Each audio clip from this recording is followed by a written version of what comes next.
Channel 4 Sports presents University of Colorado football. From Memorial Stadium in Lawrence, it's the University of Colorado Buffaloes versus the University of Kansas Jayhawks. Today's game is being brought to you by Samsonite and by Grease Monkey, both proud companies for Colorado, and by Kinko's, the Copy Center, by US West, and by Taco Bell. Now, here are Les Shapiro and Dave Logan. Good afternoon, everybody. From Lawrence, Kansas, I'm Les Shapiro along with Dave Logan. Looks like we've cleared up our technical difficulties. We're about 1 minute from kickoff between the CU Buffaloes and the Kansas Jayhawks. Dave, we've got Darian Hagan starting at quarterback for the Buffs for the first time in 3 weeks. Well, it'd be good to see him back in the lineup. I don't think Darian is completely 100% healthy. Another guy that is less than healthy is Eric Bieniemy, who had the shoulder sprain. He's had it much of the year, but both of those players will start and I would imagine play as long as they possibly can. The defense coming off a very good game against Iowa State, and they should have another one because there's not much to fear on this KU offense, is there? Well, the two outside linebackers, everybody talks about him. Kanavis McGee probably playing his best football of his year, of his senior campaign, the last 3 weeks, and Alfred Williams, the career sack leader with the Colorado Buffaloes. All right, we're going to take a break, and when we get back, the kickoff.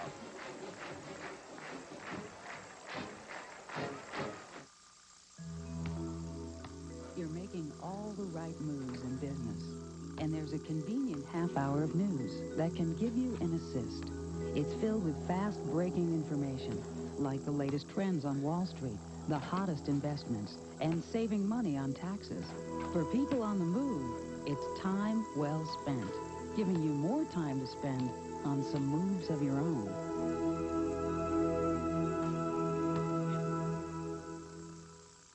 If I buy an extended Safari XT from GMC Truck, can I take it to work every day?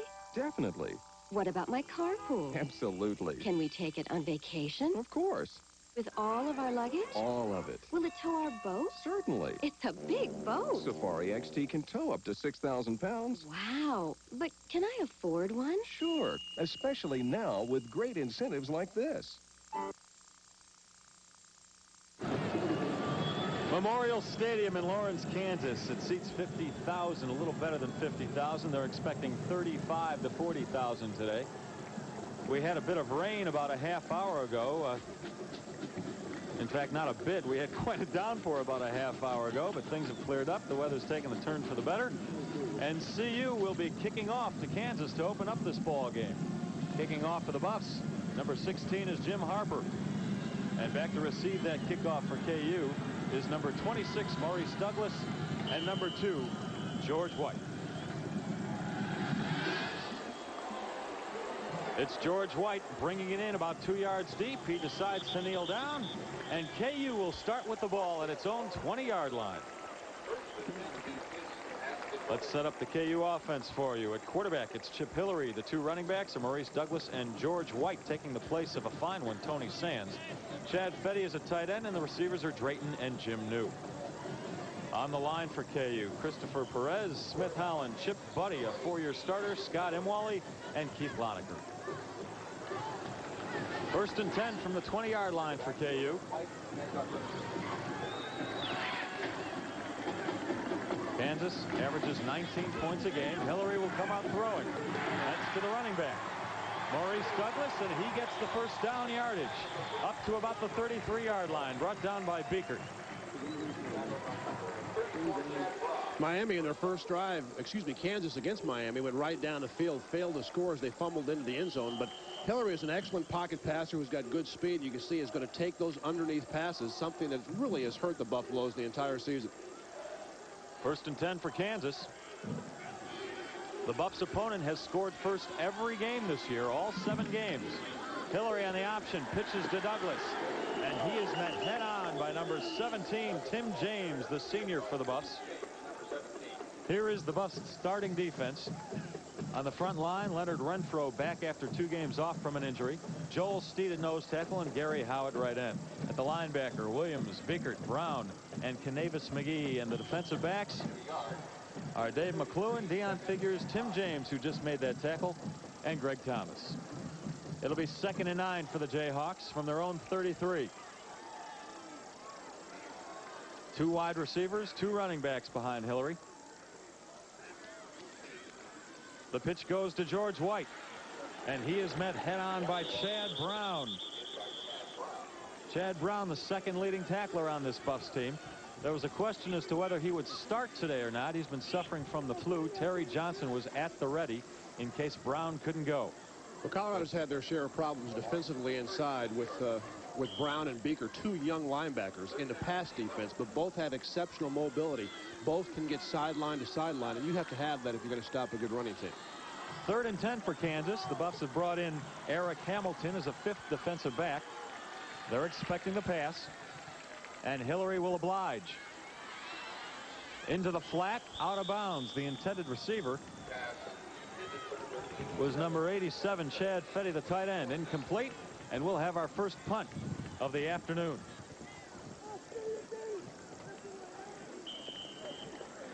Back to punt for Kansas will be a very versatile young man, number 31, Dan Eicloff. He's not only their punter, he's their place kicker.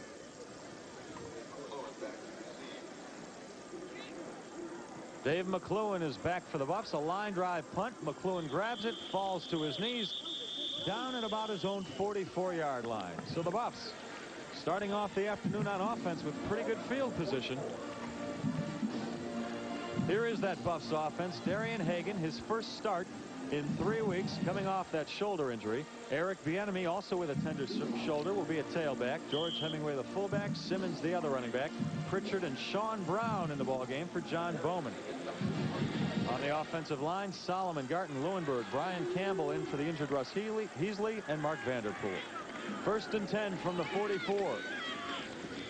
Hagan on the option, doesn't get anywhere. Brought down for a loss of 1 by Gary Otis, the fine right end for this Kansas defense. Here's the rest of the Jayhawks defense. On the line, you've got Flash Barth, Gilbert Brown, Dana Stubblefield, and Gary Otis. At linebacker, Howard, Peebler, and Rogan. And in the defensive backfield, Hassan Bailey, Tim Hill, Charlie Bowen, and Paul Friday. It'll be 2nd and 10 for the Buffs. Hagan will keep it again. Gets across the 45, but not much further than that. A gain of 2 yards. Guy Howard made the tackle. If there is a strength to this Kansas team, it's the defense. Yeah, defensively, they really have played well as you take a look at Darian Hagan's numbers on the year. It's a much bigger defense. They don't give up a lot of size defensively. 275 pounds they average across the defensive front. And unlike previous years, they don't tend to get worn down early in football games. The Buffs have opened with 2 option plays, and Kansas has shut them down both times. Hagan will throw. He had Pritchard open on the sideline, gets a foot in, and Mike Pritchard gets into Kansas territory about the 37-yard line. It's a first down for the Buffs.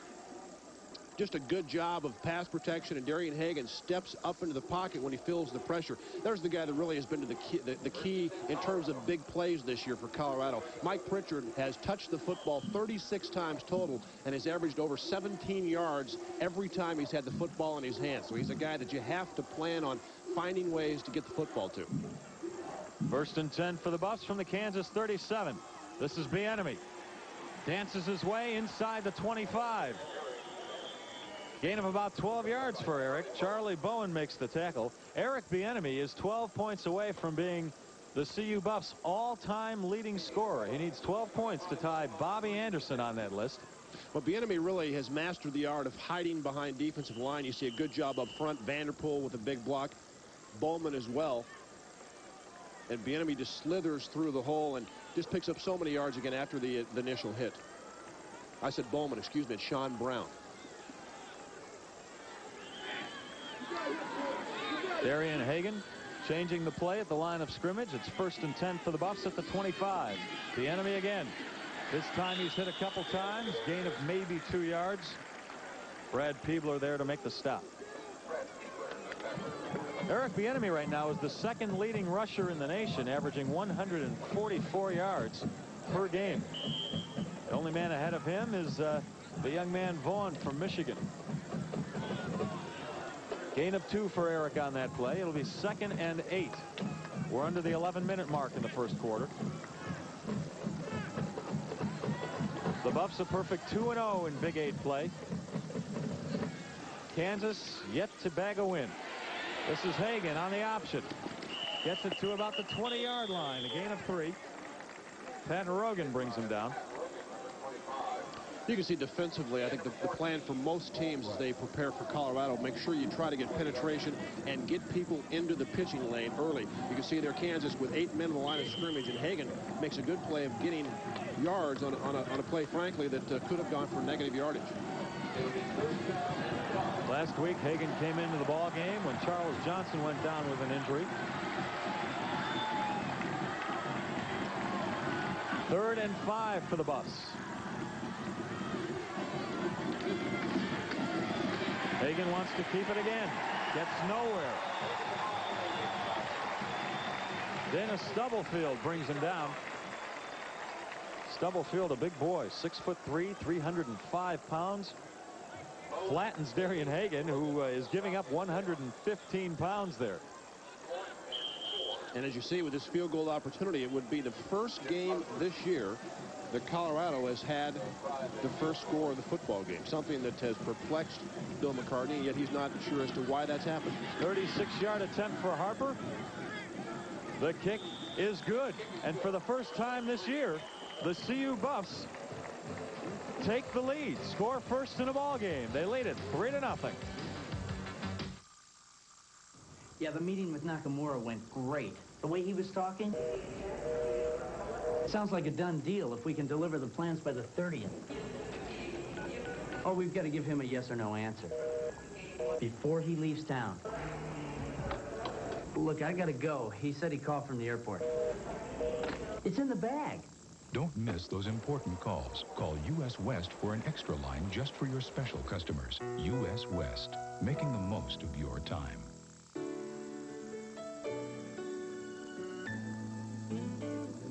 The moment I laid eyes on you, I knew I'd make you mine. I'm gonna treat you right, so right. Visit your local Grease Monkey for a care pack today. All right, whoa, whoa. When they run, they fly, breaking for the tide, always on the run, turn 'em loose.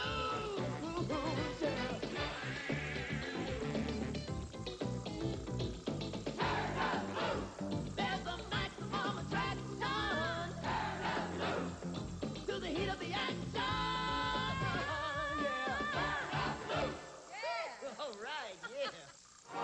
Well, there's a look at Chip, the mascot. He brought along the CU marching band with him. The band gets to make one conference trip every year. This is it for them. Kicking for CU will be Jim Harper, the man who just hit that 36-yard field goal to give the Buffs the 3-0 lead. And back to receive for KU again will be Maurice Douglas and George White. We have a bit of a wind here, so the ball has to be held by McLuhan for Harper. And he gets off another nice kick. I doubt this one will be returned either. It's not even fielded. It hits the crossbar and bounds back behind the end zone. So once again, KU will start with the ball at its own 20-yard line.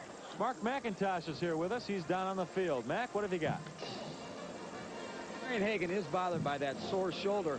Charles Johnson has a bad quadricep. If something would happen to Hagan, Johnson will play if the game hangs in balance. If the Buffs have a comfortable lead, you'll see Vance Joseph come in for Hagan later in the ballgame. Back upstairs.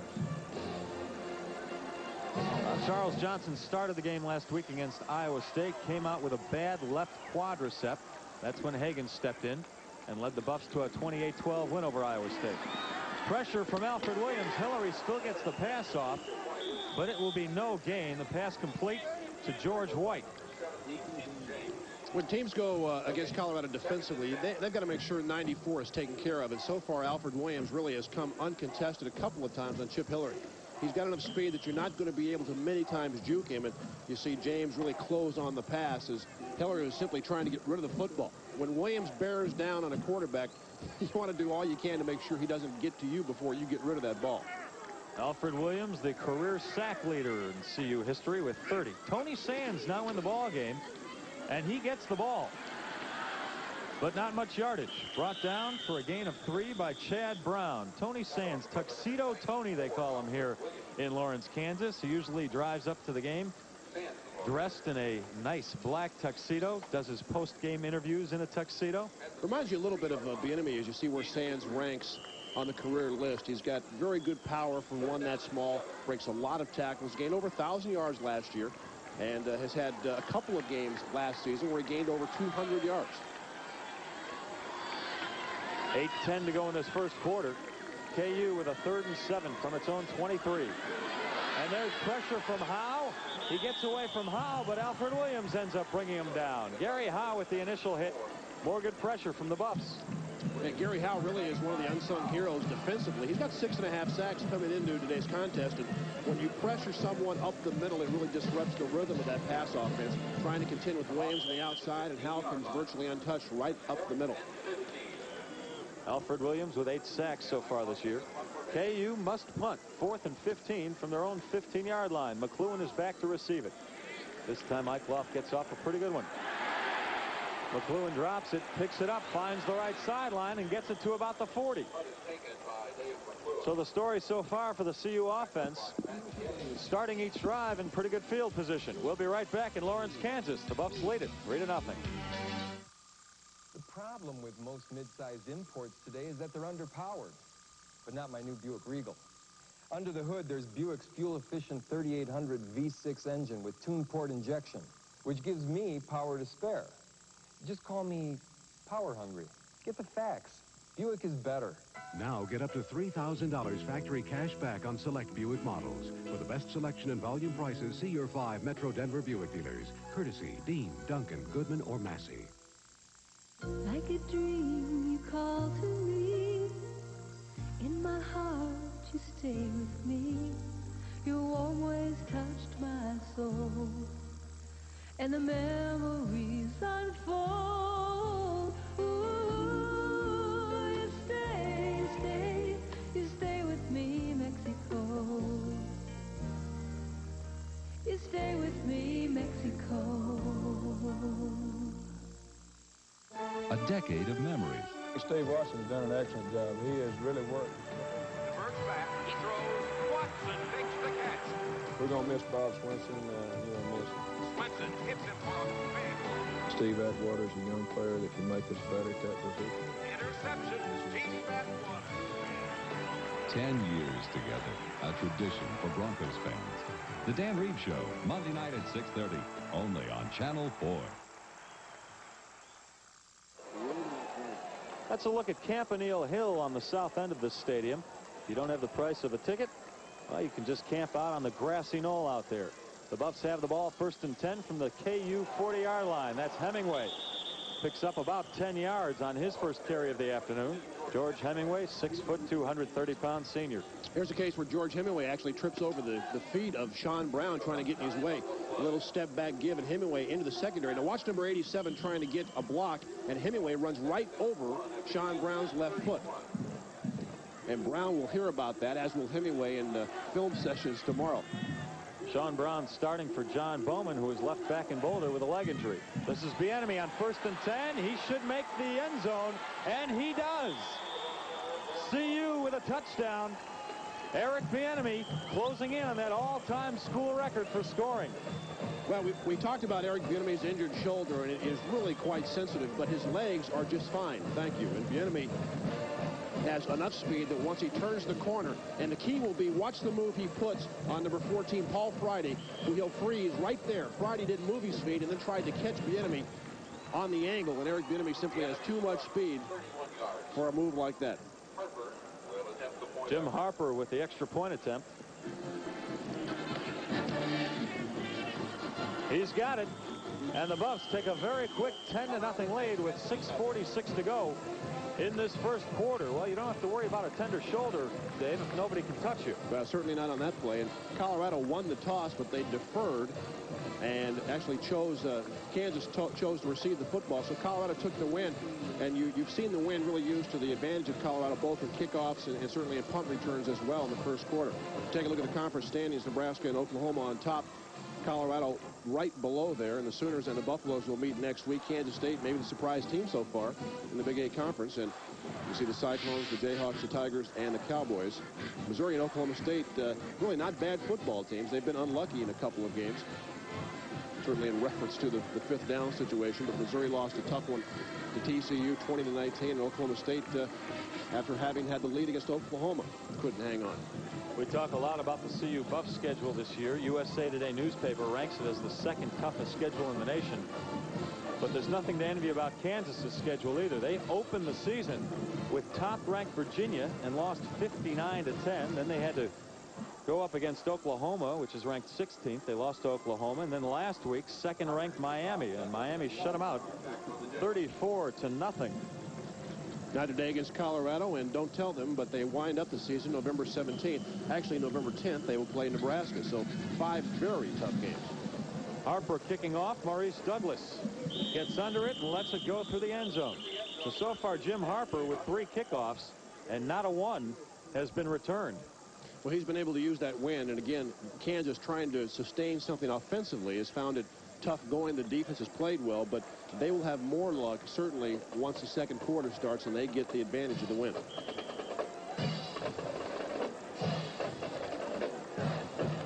Well, in recent years, the KU program has been down. A school known more for its basketball program throughout the ages, but there is pretty good tradition here in Kansas. We showed you a graphic earlier. John Riggins and Gale Sayers both played here. This is the man trying to uphold the running back legacy, Tony Sands, but he is stacked up quickly. In fact, Galloping Gale, who carried the mail here for so long, is in the stands right below us. Let's go down to the field. Mark McIntosh. Thank you, Les. You talked about Tony Sands. He wears a tuxedo every ball game. Another interesting thing about him, he's from Miami. He's married and has 2 kids, but Mama and the kids live in Miami. You talk about a long-distance relationship. Tony Sands has got one. KU has a long distance to go here. 2nd and 12. This is Douglas, the fullback, and he crashes across the 20-yard line. Eric Hamilton and Tim James make the stop for the Buffs. They gained 4 yards there. Douglas is a guy they like to feature in the passing game, and of course, when you're getting a lot of problems trying to protect the passer, you want to run as many draws as you can. A good tackle by Tim James after a short pickup. The worst thing that Kansas could have happen is exactly what's taken place. They've got off to a slow start. They've given momentum to Colorado, and now, of course, it's an uphill battle. It's 3rd and 8 for them right now from their own 22. Hillary will throw. Off the hands of wide receiver Jim LaCursey. Hillary couldn't have thrown it much better, but it's incomplete. And for the 3rd time this afternoon, KU gets nowhere and will have to punt. And the defense of Colorado continues to get better. Last week, Bill McCartney said it was the best performance of the year easily against Iowa State. He thought Kansas offensively would be a club that would present some problems, but so far they have not. Eichloff to punt. There's a whistle on the field. There's a flag on the ground. Let's see what it is.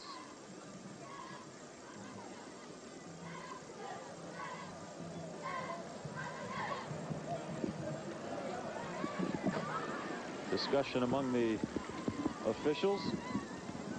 And here's the call.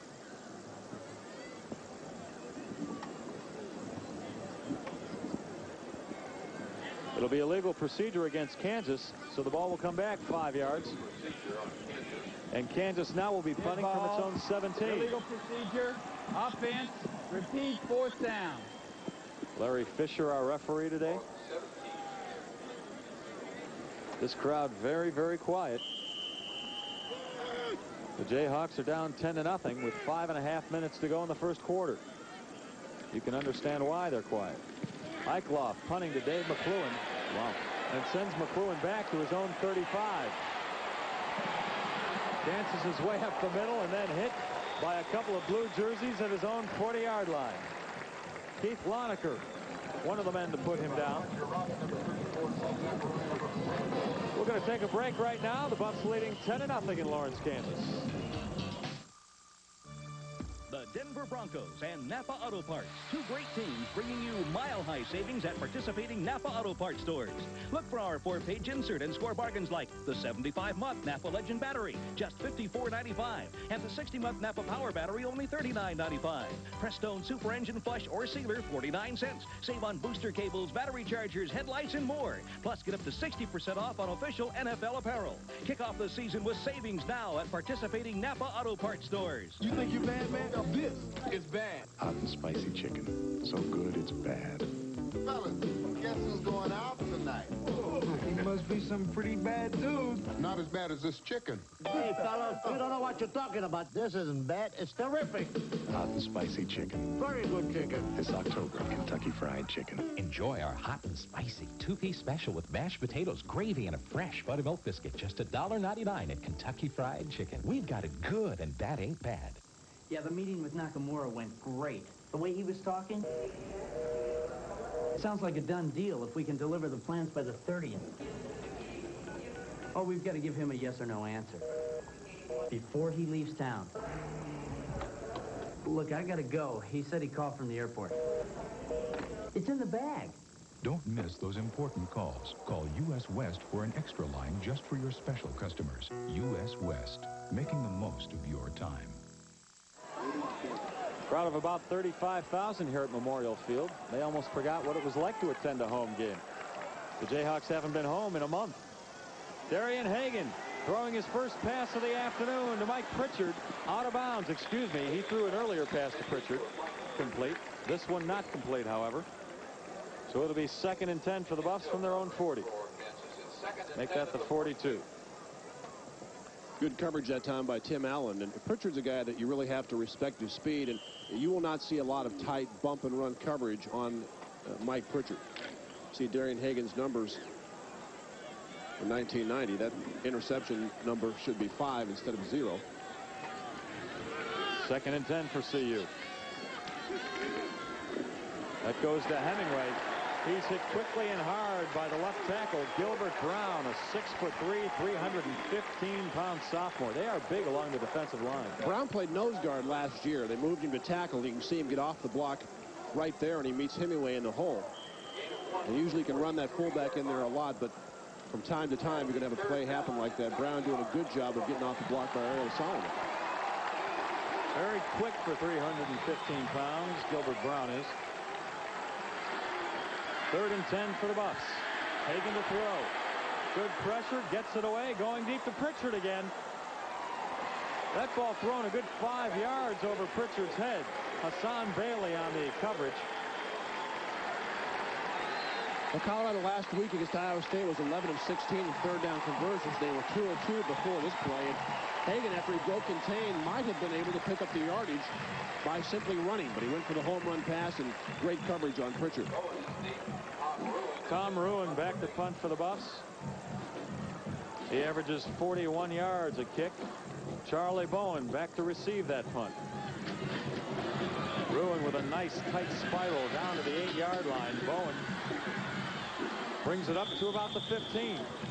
Hit by Chris O'Donnell. This telecast is an exclusive presentation of KCNC-TV and the National Broadcasting Company. It's intended for the private use of our audience. Any reproduction or rebroadcast of this game without the express written consent of KCNC-TV is prohibited. KU will start with the ball at its own 15-yard line. 4:17 to go in this first quarter. Chip Hillary, the quarterback for KU. At running back, Tony Sands and Maurice Douglas, the fullback. And the give goes to Douglas. Gets maybe 1 yard on the play. Beekert there to make the stop. And you're seeing Kansas now try to come out and get some semblance of a running game. When you're not protecting the passer and you fall behind early, you really turn those big folks loose up front. So you need to run at them, even if you're not successful, picking up a lot of yardage. You've got to try to run the ball a little bit, force those defensive people up front to play that run. And Kansas is only running it a little bit because CU is putting the clamps on them. Hillary will throw it. Looking deep. That was intended for Matt Gay, but the ball was overthrown. He was open, Dave. And this is the type play action fake that you're seeing a lot of college teams go to now. Certainly pro teams have done it. A little toss fake. The quarterback rolls out. He had to tie it in on the crossing pattern. Wide open. Decided to get the football, or tried to get the football long. Had he thrown the ball to Chad Fetty, that might very well have been a first down. Well, that play action does a good job of freezing those linebackers especially. The linebackers thinking run, and all of a sudden they're backpedaling to cover the pass. 3rd and 9 for the Jayhawks. Hillary with pressure from Alfred Williams and brought down by Williams for a loss of 4 yards. Well, you talk about quickness from the outside and certain things you can't teach. Watch how Alfred Williams gets by the block of Smith Holland. You'll see number 53 try to block Williams. Williams with the arm over simply throws Holland aside and grabs Hillary, strong enough to yank him down with one hand. Pro scouts see things like that, and they simply drool with the prospects of that particular player lining up to play for their team. Got great quickness. If Williams isn't the best outside linebacker in the college game today, I'd like to know who is. Dave McLuhan lets the ball bounce, fields it at the 50, gets away from one tackler, looking for the sideline, but can't quite get there, and brought down at the KU 47-yard line. Well, for KU, it's been 3 downs and out, and CU has ended up with great field position every time it touches the ball. Tonight on Channel 4, Catch the Beat, Broncos Beat with Peter Rogat and Jim Ryan. They'll bring you up to date on all the latest Bronco news and give you an inside preview of Monday night's game with Cleveland. Not with Cleveland. Who wrote this? Right. They've already played Cleveland, but we could have that game again. That's Broncos Beat tonight at 6:30 right here on Channel 4, your Broncos station. I've got to remember to proofread these promos before I read them on the air, Dave.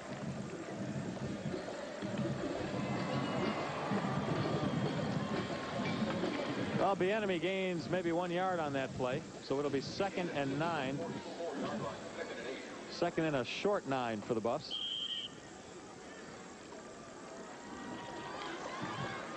The Broncos, of course, are in Indianapolis tomorrow afternoon, playing the Colts, not the Cleveland Browns. 2nd and 8 for the Buffs.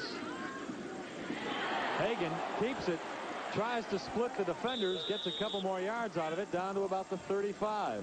Gain of 9 for Darian Hagan. We talked about the penetration that teams have to have against good option attacks. Watch Gary Otis come from the left side of your screen, number 78 in blue, right there. Inside penetration, but Hagan quick enough to stop and then start again, pick up that first down yardage. As a coach, you diagram things that way defensively. You get exactly what you wanted, and yet they're athletic enough on the other side of the ball to pick up that first down. You can't teach that. 2 minutes to go in this first quarter. The Buffs with a 10-0 lead. The give to Hemingway. Trips very quickly. Gets 1 yard. It'll be 2nd and 9. George kind of looks like he's running through a minefield here in the early going of the first quarter, stepping over people and being careful where to step. And of course, you got to have that fullback game going if you're to have a good option attack. You must make those inside linebackers play that fullback and not get involved in the pursuit angles to the quarterback and or the pitch man. For a fullback, he's got a heck of an average. 4.5 yards a carry so far this year. Minute 20 in the first quarter. 2nd and 8 for the Buffs. With a full house backfield. Hagan will keep it. Gets it inside the 30. There's a flag on the field. Hagan inside the 25. Gets another 9 yards on that play. Paul Friday brings him down. Yeah, they're going to call number 87, Sean Brown, with the hold out in front of Hagan. The tight end trying to man block on the outside. Let's see if we can see number 87, bottom of the screen. There you see him blocking inside. He's got his left hand hooked around the outside right shoulder of number 90. That's Guy Howard, the outside linebacker. As a tight end, boy, when you get that hand outside. Holding, offense, repeat, 2nd down. When you get that hand outside and the play is coming your way, you got to make sure you immediately take it off and try to stick it inside the guy's arm. Actually, grab him by the armpits. Usually you don't get called. Looked like he had a firm grip on the jersey there. So it'll be 2nd and 19 for the Buffs. Back at the KU 44. This is a situation where many times this year Colorado has thrown that screen pass to Bieniemy. They've got Pritchard out wide right. Hagan looking for him long. Wide open. Mike Pritchard into the end zone for another CU touchdown.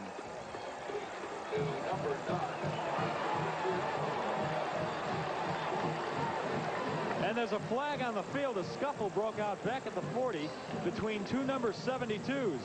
The CU offensive lineman, Vanderpool, and Mamalanga of Kansas. But the pass, I believe, is going to stand for a touchdown.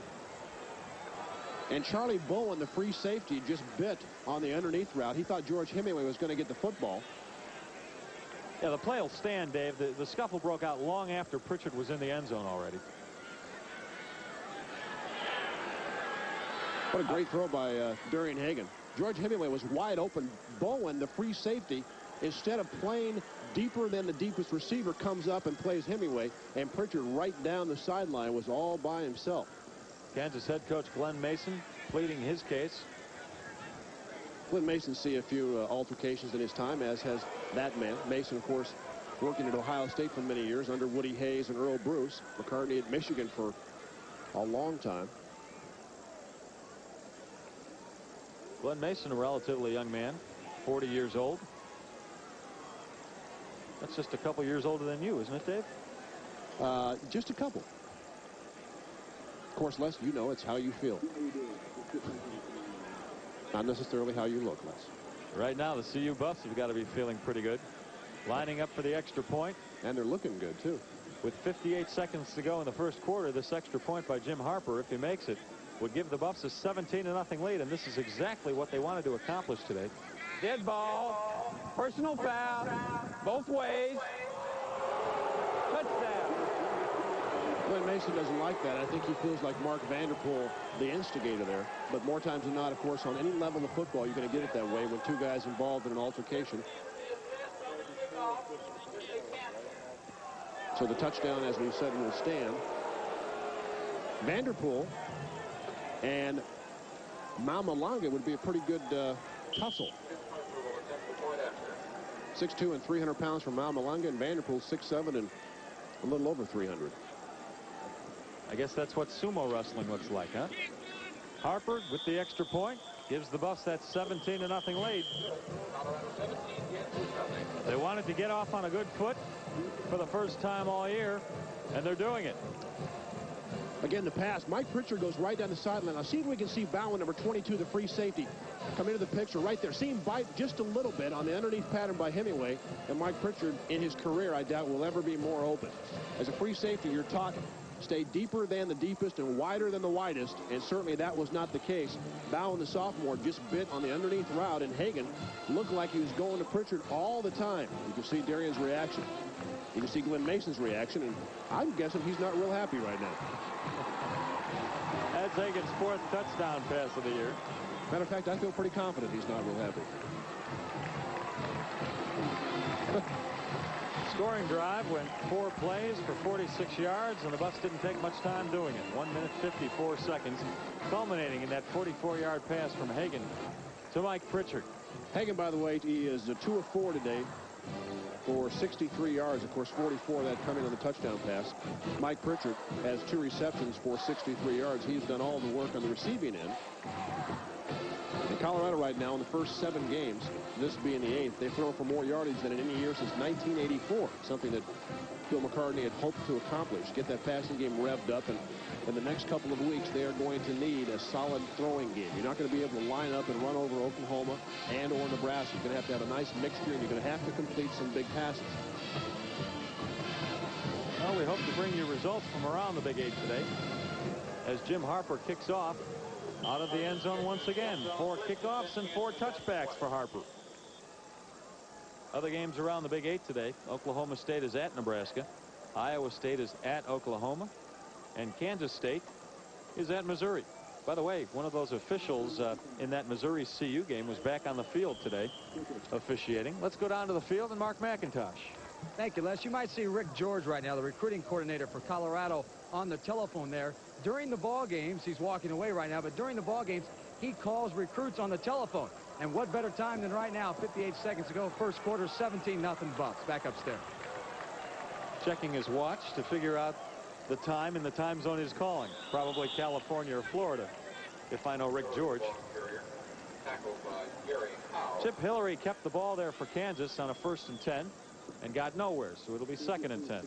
Chip Hillary, 6'1", 185-pound sophomore. You see where Colorado has had possession, at least initially, and that largely due in part to the wind here today. The Buffs have kicked off 3 times. All 3 have been in the end zone, actually 4 times now. Kansas has started each and every time on the 20-yard line. As Dave told you, CU won the coin flip and decided to take the win. Hillary throwing into the flat to Rob LaCourcie. Up to about the 25-yard line. Call it a gain of 5. Well, when you're struggling offensively, you just need to generate some first downs, and Kansas has not been able to do that. Hillary to LaCourcie, who steps out of bounds before the contact, and you just try to sustain a couple of first down drives and get field position and really get the crowd back into the game and gain a little confidence. Right now, Kansas feels they can do nothing against CU's defense. Kansas with 3 wide receivers in the ballgame now. 3rd and 5. Hillary, the pitch to Douglas, and he is racked up quickly for a loss of 4 yards. That's Dion Figures tackling him for the loss. 4. Figures, the sophomore out of California. And that's a case where you got to get a good block by a wide receiver, and Terry Bell let Dion Figures run right by him. Figures an excellent tackler, gives you the size of corner you really need to support the running game. 6'1" and 200 pounds. CU calls its first time out of the afternoon. Kansas will have to punt here from its own 21-yard line. Eichloff getting a lot of action. I believe this is his 5th punt of the afternoon, and we are still in the first quarter. 8 seconds to go in this quarter. And you saw CU call timeout with 8 seconds remaining so that Eichloff would have to punt into the wind, and Colorado would get very, very good field position.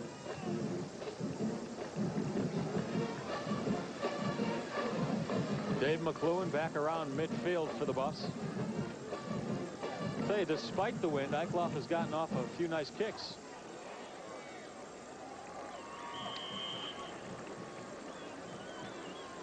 Eight seconds to go in this first quarter. CU with a 17-0 lead. Do you go for the block here? Sure looks like it. Nope. Eichloff gets it off. Oh, what a great kick. Nice long kick. Lands at about the 25-yard line. McLuhan just lets it roll, and it's down at the 20. We are at the end of the first quarter. CU will have the ball and a 17-0 lead. If I buy an extended Safari XT from GMC Truck, can I take it to work every day? Definitely. What about my carpool? Absolutely. Can we take it on vacation? Of course. With all of our luggage? All of it. Will it tow our boat? Certainly. It's a big boat. Safari XT can tow up to 6,000 pounds. Wow. But can I afford one? Sure. Especially now with great incentives like this. GMC Truck. It's not just a truck anymore. It's quality on the road. So, how many do we need? 1,500. 1,500? 1,500. When you need copies fast, count on Kinko's, the copy center. We take care of the copies so you can take care of business. When it's after 5 and you need copies, depend on Kinko's, the copy center. We're open early, open late, and open weekends for your convenience. Get your copies before work, after work, almost any time. Kinko's, open early, open late, open weekends. A commitment to local news unequaled in Colorado. News 4, Colorado's news channel, 24 hours a day. The game is on Channel 4 Sunday.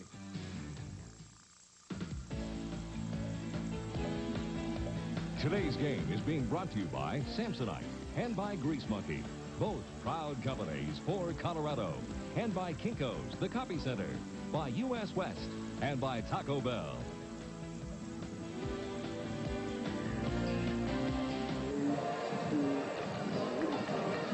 Back at Memorial Field on the campus of the University of Kansas in Lawrence. CU with the ball at its own 21-yard line. Got some other scores to pass along. At halftime, North Carolina State leading Clemson 14-9. You take a look at the first quarter stats, and no surprise there. It's all Buffaloes. Jayhawks have failed to register a first down. They're a minus yardage, actually one first down, minus yardage in the rushing category, and a total yardage output of 11.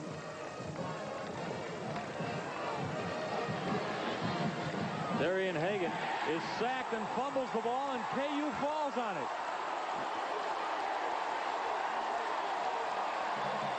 Number 61 from Kansas, Brad Peebler, the middle linebacker, falls on that fumble from Hagan.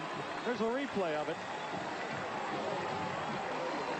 Well, Hagan looking to go back to pass, and actually, before he can get rid of the football, a blindside hit from the weak side. That's number 25, Pat Rogan. Hagan going to throw the ball deep, and Rogan, the outside linebacker, and Hagan never saw him coming. And this is exactly what Kansas needs. The ball was loose and actually was signaled to be the Jayhawks before. And it's going to be Kansas's ball, but that ball was signaled to be in Kansas possession before anybody had it. Peebler fell on it. The referee immediately blew his whistle without seeing the ball squirt out from under Peebler. And CU recovered it quickly. But the officiating crew is calling it a Kansas recovered fumble. Let's take a look and see if we can follow football after Rogan hits Darian Hagan. They slide block down, which Rogan, the outside linebacker, is unaccounted for. The ball is loose, and see if we can follow the football. Right there, it looks to be Kansas ball, but it comes out behind number 61, Brad Peebler. The ball is loose right there. That looks to be Colorado's football. Did Bieniemy get on it? It's not going to be CU's ball, but Bieniemy looked to have it. Again, the backside blitz, slide blocking. They block right. The outside linebacker is not picked up. Peebler has it. The ball's still loose, and it looked like Bieniemy got it back. You can see the official already signaling it's Kansas's ball. That's Tony Sands. Gets back to the line of scrimmage. Chad Brown, the tackle. And Bill McCartney out in the field. Fans didn't like it, but that's exactly what he was saying. Hey, you blew that thing dead. You gave Kansas the ball before we actually had a chance to find out who had it. Our guy had the ball. The thing I don't understand, Dave, is the referee, Larry Fisher, had a great beat on it and did not overrule the other official. Chip Hillary at quarterback, 2nd and 10 from the 11-yard line. Kansas's best field position of the day. Hillary will throw, puts it up into the end zone. Touchdown, Kenny Drayton. With a flag on the field. Did he push off? No, I think it's going to be Dave McClellan pushing off.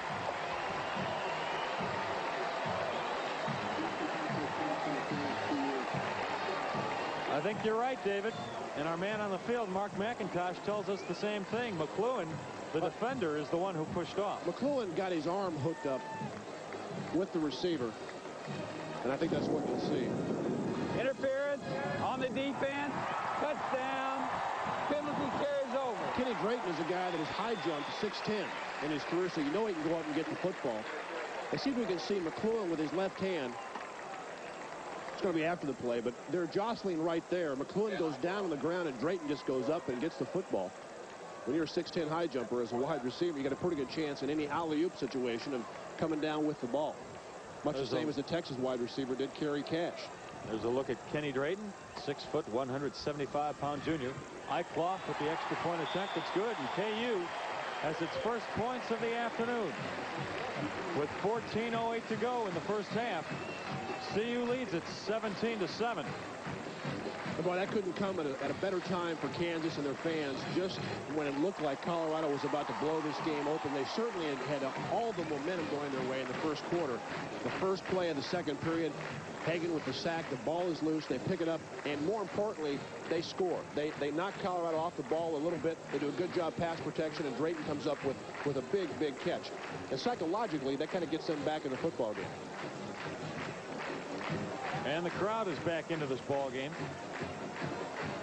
Not a capacity crowd, but a very loud one after that touchdown. And after you make a mistake in the passing game, Les, usually what happens, most coaches will come back, and especially in a game such as this, they will try to run the ball. I think you'll see Colorado, after they get this kickoff, wherever that might be, establish the running game, start pounding Kansas, and not take too many chances of throwing the football. Kenny Drayton, good receiver. He's caught at least one pass in 18 straight games, and again, just think of high jumping 6'10". There aren't a lot of folks that play football that have that type of leaping ability. He's the man they go to when they need the big play, and they got it out of him that time. Back to receive for the Buffs, number 9, Mike Pritchard, and number 21, Dwayne Davis. Eichloff will be kicking off for Kansas.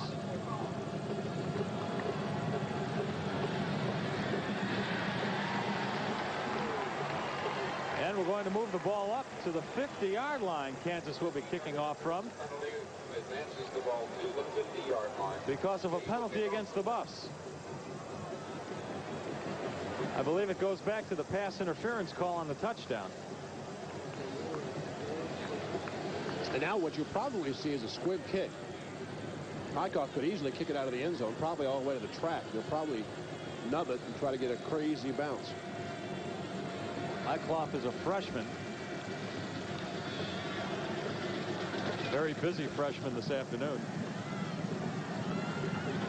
Referees are going to confer, I think, about the penalty.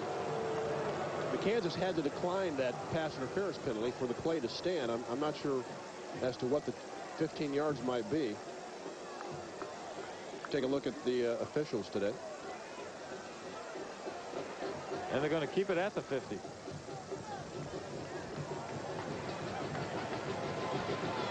It's fine by that man. Kansas isn't going to argue this one. Hykoff.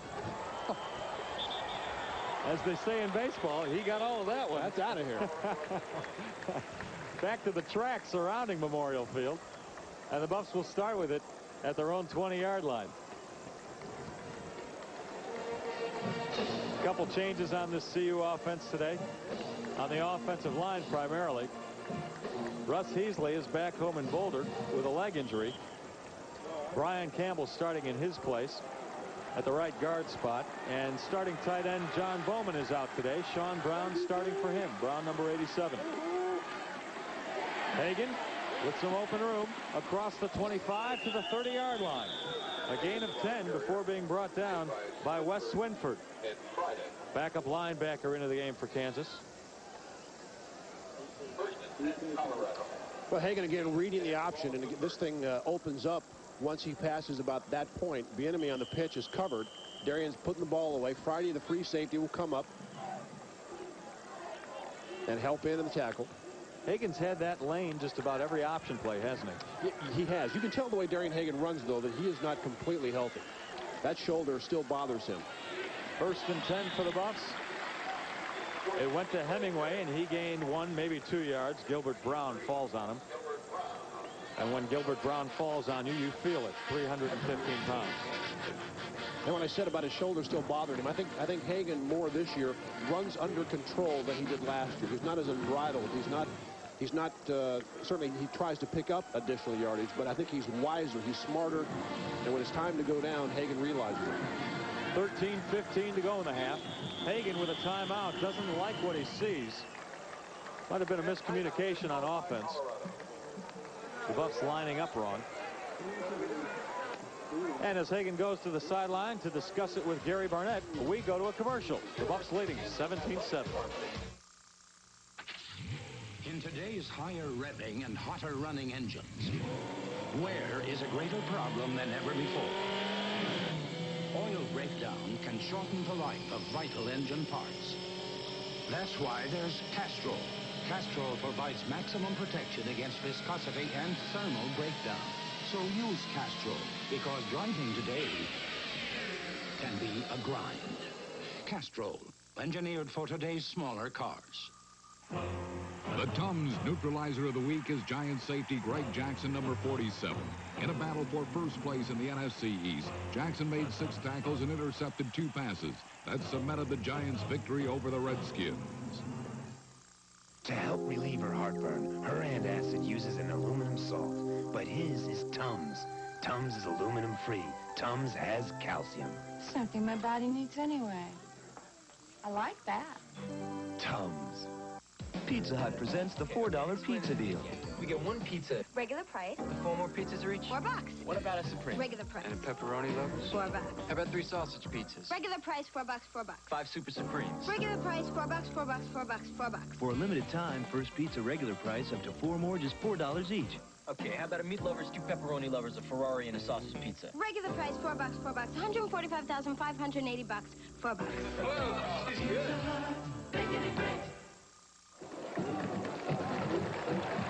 Buffs lining up. A good look at Darian Hagan. 2nd down and 8 from their own 32-yard line. Hagan pitches to the enemy. He's got room on the sideline.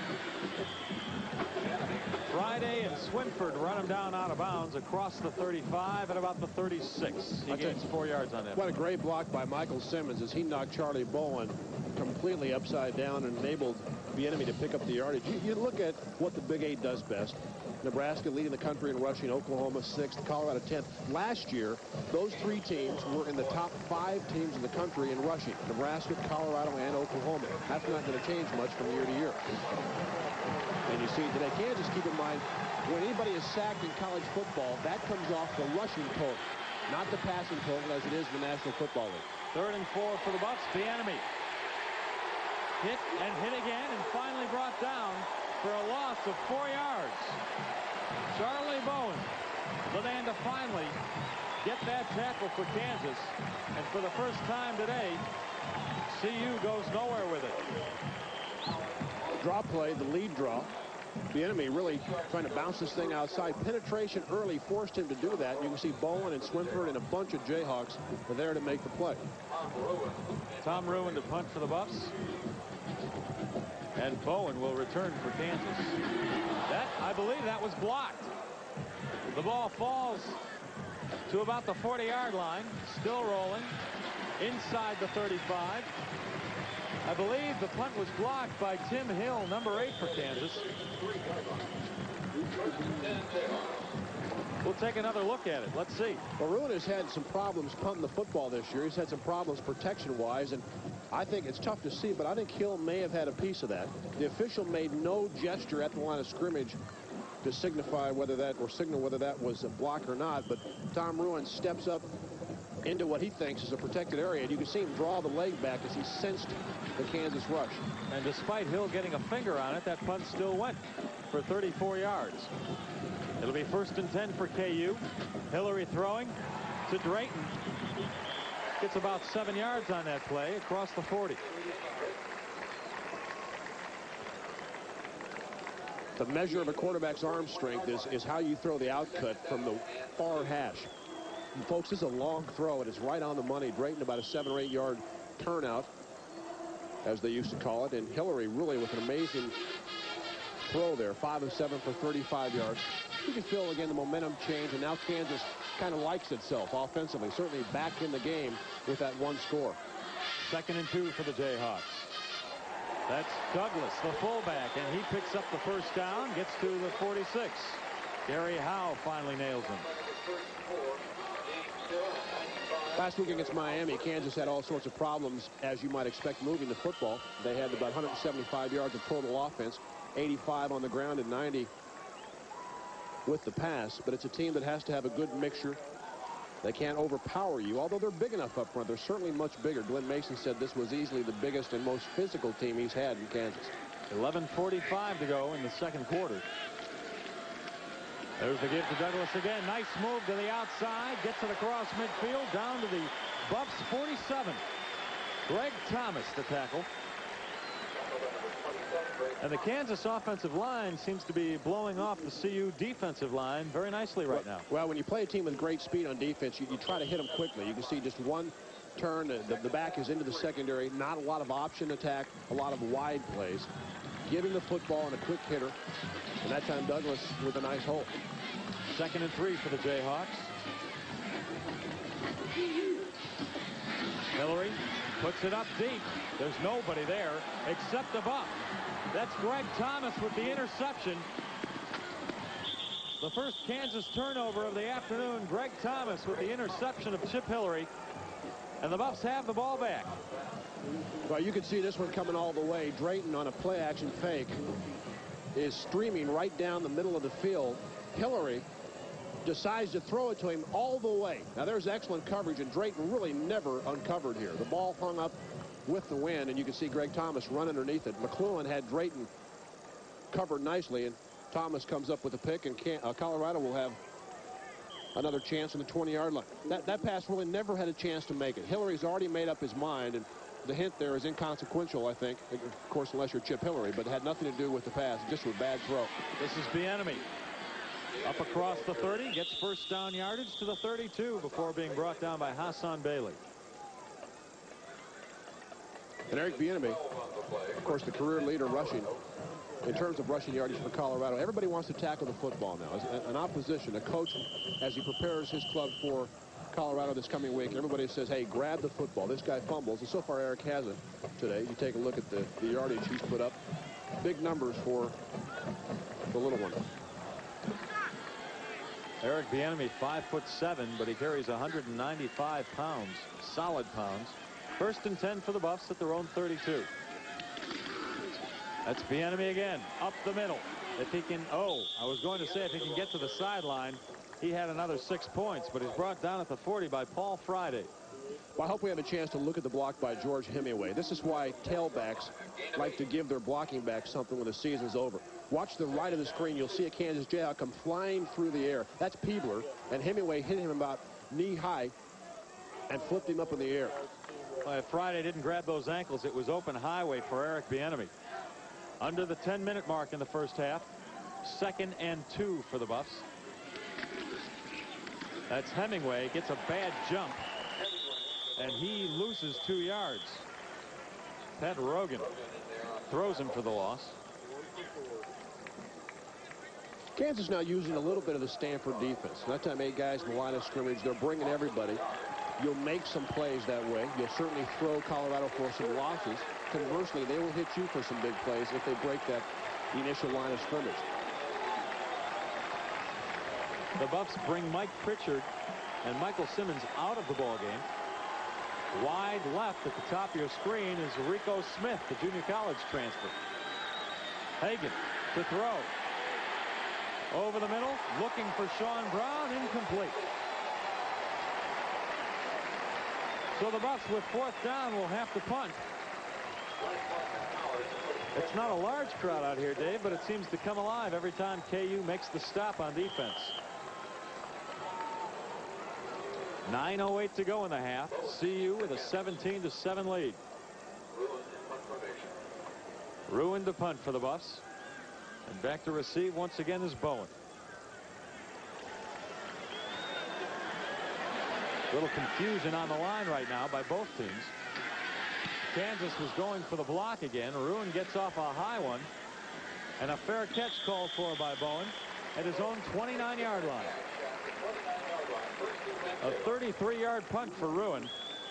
Well below his 41-point average, 41-yard average. And we'll be right back in Lawrence, Kansas. He gets up early and works long into the night because you build this state's economy one day at a time, person to person to person. The first step, the fight for a new airport. New tourism and foreign markets for Colorado products. New opportunity for Colorado businesses.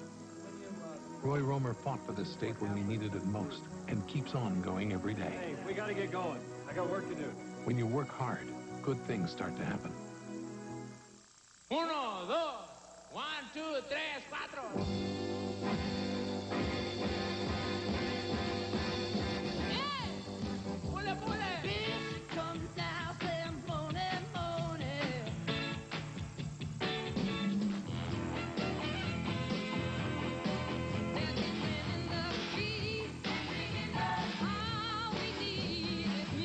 For good times and great oldies, Cool 105. Most good things don't come easy, but here's a great one that does. Maximum protection. Think about it. Then don't stop short of the peak. Don't stop short of the peak. No, don't stop short of the peak. Hey, soccer fans, you can help bring the World Cup to Colorado.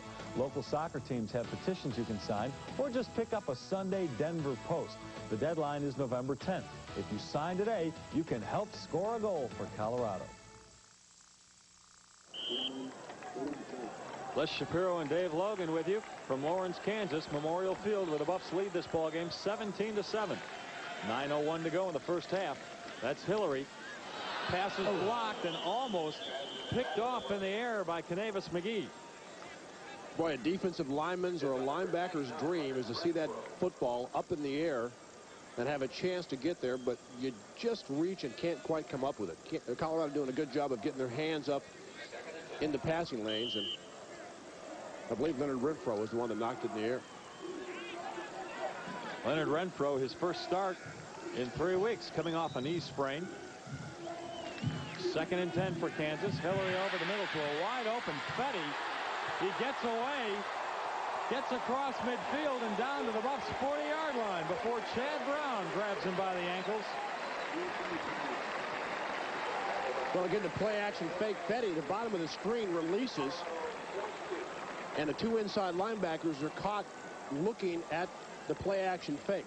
Fetty, a big guy, breaks a lot of tackles. Chad Brown and Beaker finally run him down, but that play action fake weak side, those linebackers slide to the left just a little bit. Tight end releases to the outside, a play similar to what Iowa State used last week in the first quarter. Kansas in CU territory. The Buffs' 42-yard line. Hillary wants to run the option, brings it back up the middle. Gets it down to the 31. Tim James there to stop him. That's another first down for Kansas. Gain of 11. Well, Hillary is a guy that throws the ball, but he's also very proficient at running the football. Had 80-plus yards rushing against Oklahoma. Broke a long touchdown run off a broken pass play. He's got good speed. He's got excellent size. Breaks some tackles, you can see, averaging close to 4 yards per carry, which is good for a quarterback that does not run the option. This is his first year starting. He played behind Kelly Donahoe last year. Maurice Douglas with another nice chunk of yardage for Kansas inside the 25-yard line down to the 23 of CU. Same play that they ran on the previous series, the quick hitter. They don't take a lot of time with fakes in the backfield. Douglas breaks the arm tackle of Chad Brown, and Tim James comes up in the safety position. Isn't it amazing how one play can really change the attitude, change the fortunes of this football game? Colorado in complete control, 17-0. First and 10 on their 20, and the sack, the ensuing touchdown. And now Kansas really believes they're in the game, and rightfully so. They will be in the game if they can score here. It's 2nd and 3. That's Tony Sands racked up at the 20. He'll be very close to a first down. It'll all depend on where the officials mark the ball. People talk about Kansas. You know, last year, the great year for Colorado. CU beat Kansas 49-17 in Boulder, but Kansas put 359 yards of total offense up against the Buff defense. So they're not void of talent offensively. There's an official's timeout on the field. I believe they're going to measure to see whether or not Sands got the first down there. Want to make your call? I'm going to say he's short by a few inches. And I'm right. I'll tell you, that is impressive. But folks, that was without glasses. No binoculars on that one. Very nicely done. 20/20 vision. Comes in handy every once in a while. Well, I guess. It'll be 3rd and 1 for Kansas from the CU 20-yard line. So far, Kansas on 3rd down. They've gone without one. 0 for 5 in 3rd down situations. The fullback in the ball game, probably the key player for Kansas here, is Douglas, and he gets it, and he gets the first down. Not big for a fullback, 5'10", 190 pounds. In fact, he used to play tailback for this team. Just this year converted to fullback. He's not big, but he's tough, and he gets the first down for Kansas. We got some big pads. I mean, they've got to be a big body underneath those pads because those things are huge. Neck brace. I mean, he looks like a fullback to me, or a linebacker. 5'10" without the pads. With the pads, he's 6'7". Hillary on the option, gets it to Douglas, and wrestled down by Chad Brown from behind. There's a flag on the field. It's going to be against Kansas, I believe. Probably a legal procedure. We talked about, actually, Colorado is going to be called for offsides, it looks like. The speed of the defense. The speed of the defense is really what keeps teams in the game defensively. That time, Kansas chose to run wide. That's going to be tough to do against Colorado because those inside people really have great quickness. I believe we're going to call someone in the neutral zone.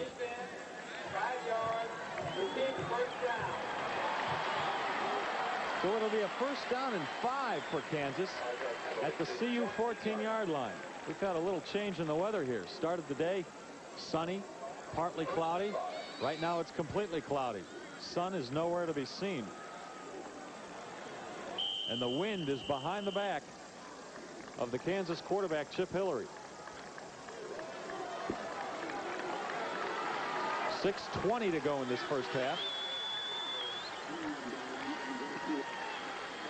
Hillary will throw. A nice fake.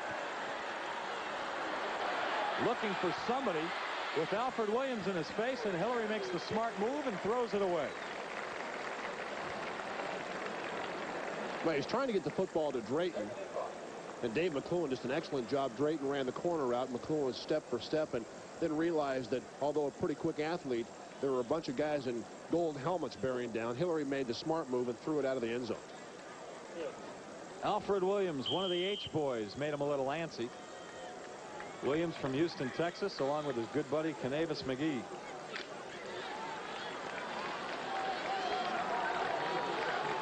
Second and 5 for the Jayhawks. They have two fullbacks in the game, Maurice Douglas and Roger Robin. This is Douglas down to the 10-yard line. He'll be short of the first down by about a yard. We've talked about the entire day. If Kansas is to be successful at all on the ground, it's going to be between the tackles. Straight ahead power football. It's too tough to block this defense to get everybody knocked down when you try to run the perimeter, much the same as against Oklahoma in their vintage years. But straight ahead, you got a chance because you have helmet on helmet. You get a good push, and that back picks up some yards. Bill McCartney fretting a bit on the sideline. He didn't expect the day to go like this. Not the way the Buffs started out with a 17-0 lead, and now Kansas trying to get back into it. That's Douglas. I don't know. Does he get the first down? It looks like he's a little bit short, at least from where they apparently had him stopped. No, he's short with the mark, too. Crowd doesn't like the mark. Not very favorable for Kansas. There will be an official timeout on the field, and I believe they'll bring the chains back out to measure this one also. It was 3rd and 1 from the 10-yard line, and the ball is still at the 10-yard line. And they are short. They're short by a good foot and a half. 4th down. This could be a big call for Kansas, Dave. If you're Glenn Mason right there, what do you do? Well, the way they've run the football inside, maybe you think you can get a good push and possibly a quarterback sneak for a yard. Colorado probably will be in the goal line defense. In other words, everybody in a gap. Colorado's in their basic defense. They're not in the goal line defense at all. Once again, two fullbacks in the game for Kansas. This is Douglas. He has the first down this time. Down to the 8-yard line of the Buffs. He's a tough little sucker, isn't he? Well, he got a good push up front. The offensive line really did a nice job coming off the football. You can see a good block by the lead back. That's Roger Robin, who's 220 pounds, did a good job of blocking the linebacker. Kansas has the opportunity to make this a 3-point game if they can knock it in. Tony Sands back in the game at tailback. He'll get it. Racked up quickly, though. Maybe got 1-2 yards. A whole host of Buffs flattening him on that play. You know, the guy that made this play is Chad Brown, number 34, takes on the lead back. It's important as a linebacker not only not to get blocked, but don't get knocked out of the hole. Don't let the back get to your body. And that time Chad Brown just threw his body in the hole. And although he was blocked, at least there was clutter there for help to come. 2nd and goal from the 7. The pitch. This is Douglas, I believe. And he'll lose 2 yards on that play. Beekert there to stop him. This is a tough defense, again, to run wide against. You got to knock a lot of people down if you're going to run perimeter in college football. You got to control the outside linebacker. You got to control the free safety. You got to control the other safety in certain sets. It's much easier to run between the tackles straight ahead in quick handoffs and counter plays, but to run wide, you got to dominate up front. 3rd and 10 for the Jayhawks from the 10-yard line. Matt Gay and LaCourcie in, along with Drayton at receiver. 3 wide receivers. Hillary on the quarterback draw goes nowhere. Might have gotten 1 yard. It'll be 4th down for the Jayhawks. Chad Brown once again the tackle. This is going to be a touchdown had Gary Howell not collapsed the lane the quarterback had to run through. Hillary actually had a pretty good land. All of a sudden, Gary Howe took his offensive lineman. Watch number 95 on the right side of your screen. Number 95 is into the left guard. Watch him push the left guard, who's number 53, Smith Holland. He pushed him into the lane the quarterback wanted to run through. Had he not done that, I think Hillary might have scored. Good idea, bad execution. So Eichloff is in to attempt a 26-yard field goal. And he's got it. And Kansas is staying in this ball game. The Buffs with a 17-10 lead. We have 2:47 to go in this first half. We could spend 30 seconds talking about the 1991 Pontiac Grand Am, priced at just $94.24. But we'll let the Grand Am speak for itself.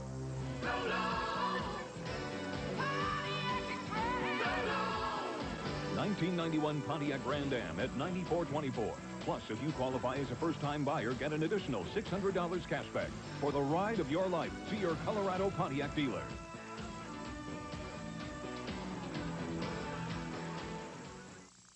Bronco fans, do you remember this great moment of Bronco history?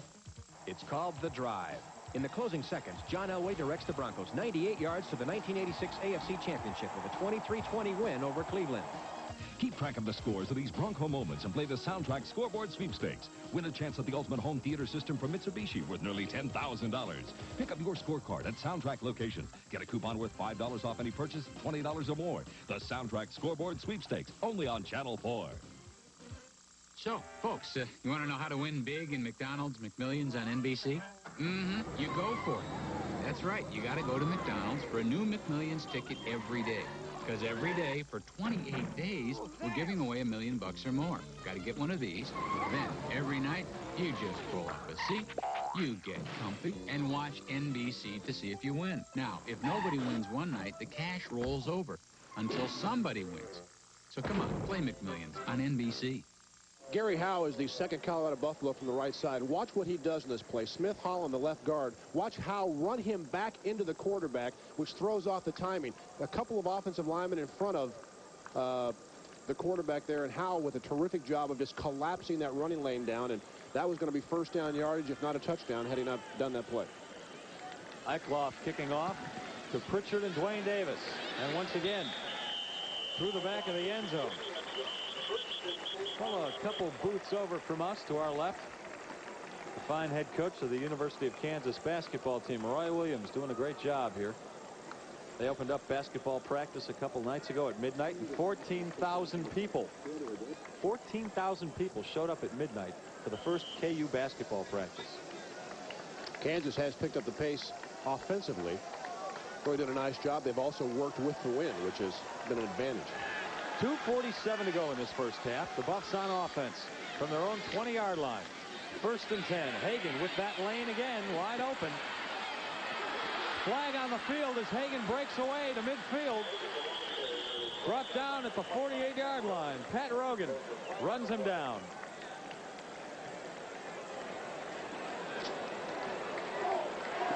It'll go against the Buffs, and they'll bring that play back. And this is going to be against Mike Pritchard, I can promise you.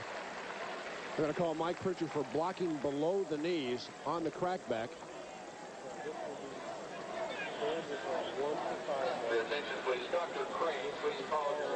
You can't crack back within. You can't crack back within a certain amount of yardage. Actually, 4 yards, either line of the scrimmage. As Darian Hagan comes off the line, comes off the ball, or comes off the field, actually limping. Pritchard will come from the right side, and he will knock down number 14. Watch number 14 all the time. There's the block. It was below the legs. If you stay up on him, if you hit him right in the chest, you get the exact same results. Paul Friday, the free safety, was knocked down. You can't come from a wide receiver spot illegal block and hit a guy below the knees. During the run. Darian Hagan taken to the CU sideline. They're looking at his ankle right now. His shoe is off.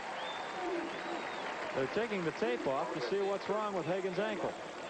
He may have turned that thing when he got drugged down. I think Pat Rogan may have been the one to catch him and fell on that left foot. Charles Johnson entering the game for CU at quarterback. He's not 100% either. He's got a pulled left upper thigh muscle. Charles Johnson seeing his first action of the afternoon. 5'11", 165-pound junior. The Buffs with 1st and 17 from their own 13-yard line. This is Bieniemy.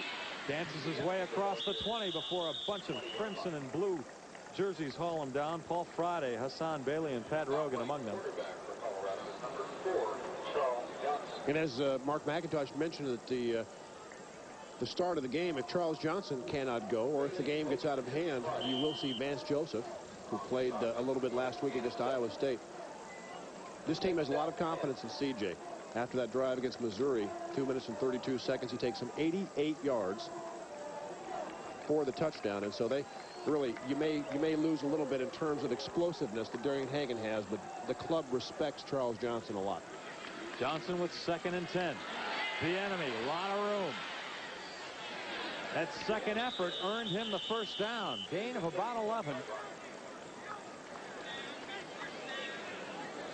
They're still working on Darian Hagan on the sideline, retaping the ankle. How many times have we told you about how many tackles Eric Bieniemy breaks and how much yardage he picks up after the initial hit?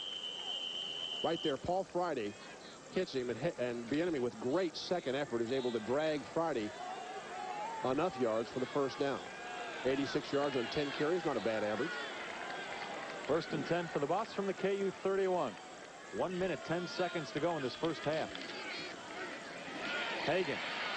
Johnson on the option, keeps it, and gets about 8 yards on the play before Tim Hill brings him down. Let's go down to the sideline to Mark McIntosh.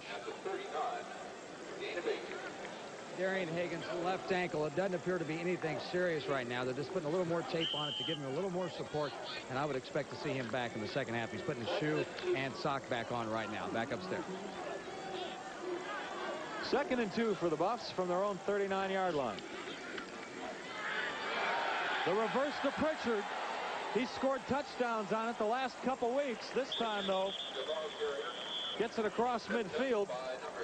Gets about 13 yards out of it before Guy Howard brings him down. Everybody in the Kansas sideline was yelling reverse in unison. The problem is, by the time you hear it, you're either getting blocked and knocked down, or you're on the other side of the field. And Pritchard comes around with pretty good blocking. The Jayhawks really did a good job of coming back and containing that play after being out of position early.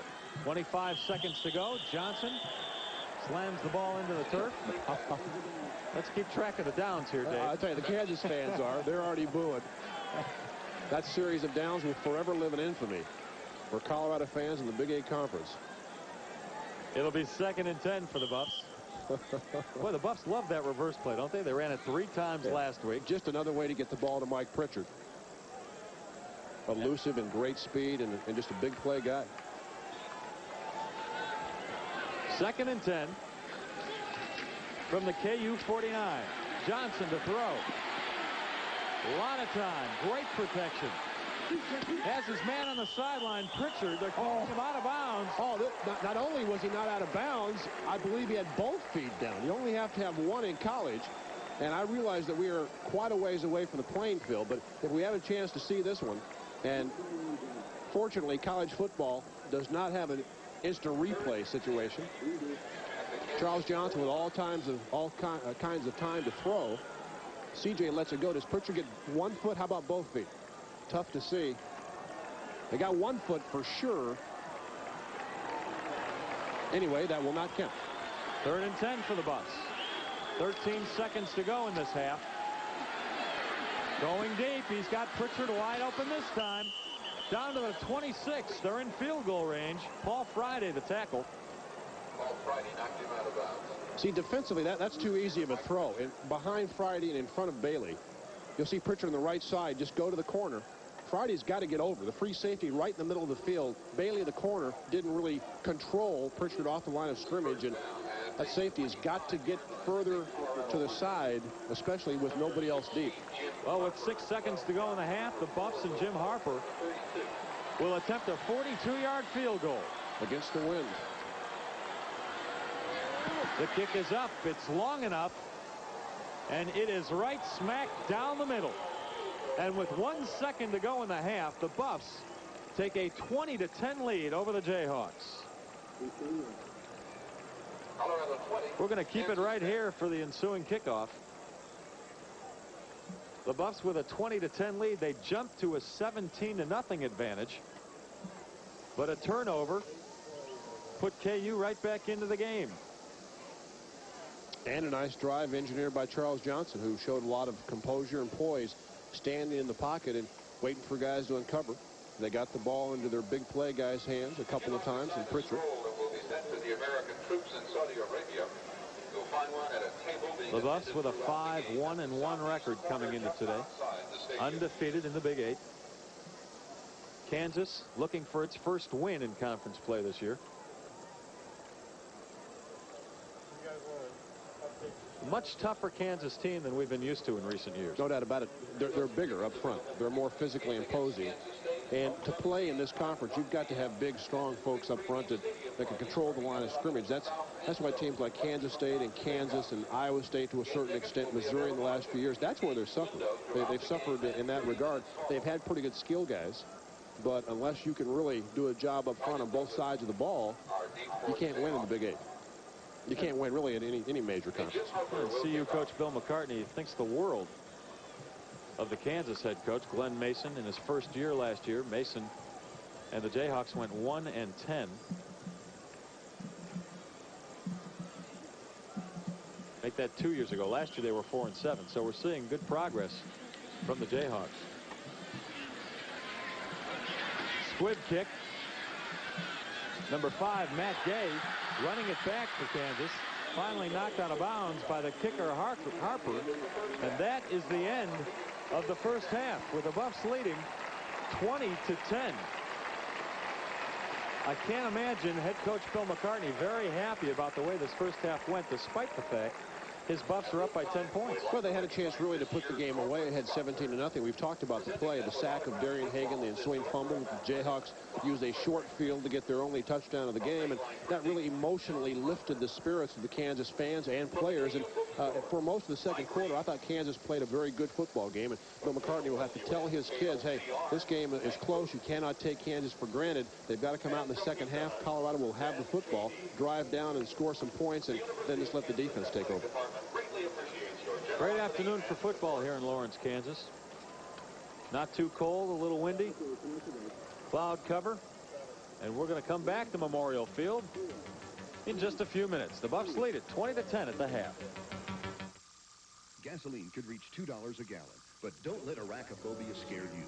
Tynan's on Havana has all the gas mileage leaders, like gas-stingy Nissan Sentras, Pathfinders, from Isuzu, Impulses, and Troopers, and a fuel-efficient VW Passat. Tynan's has them all.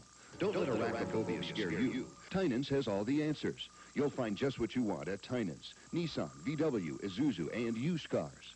Since 1963, 102,042 cars have been purchased with real customer satisfaction.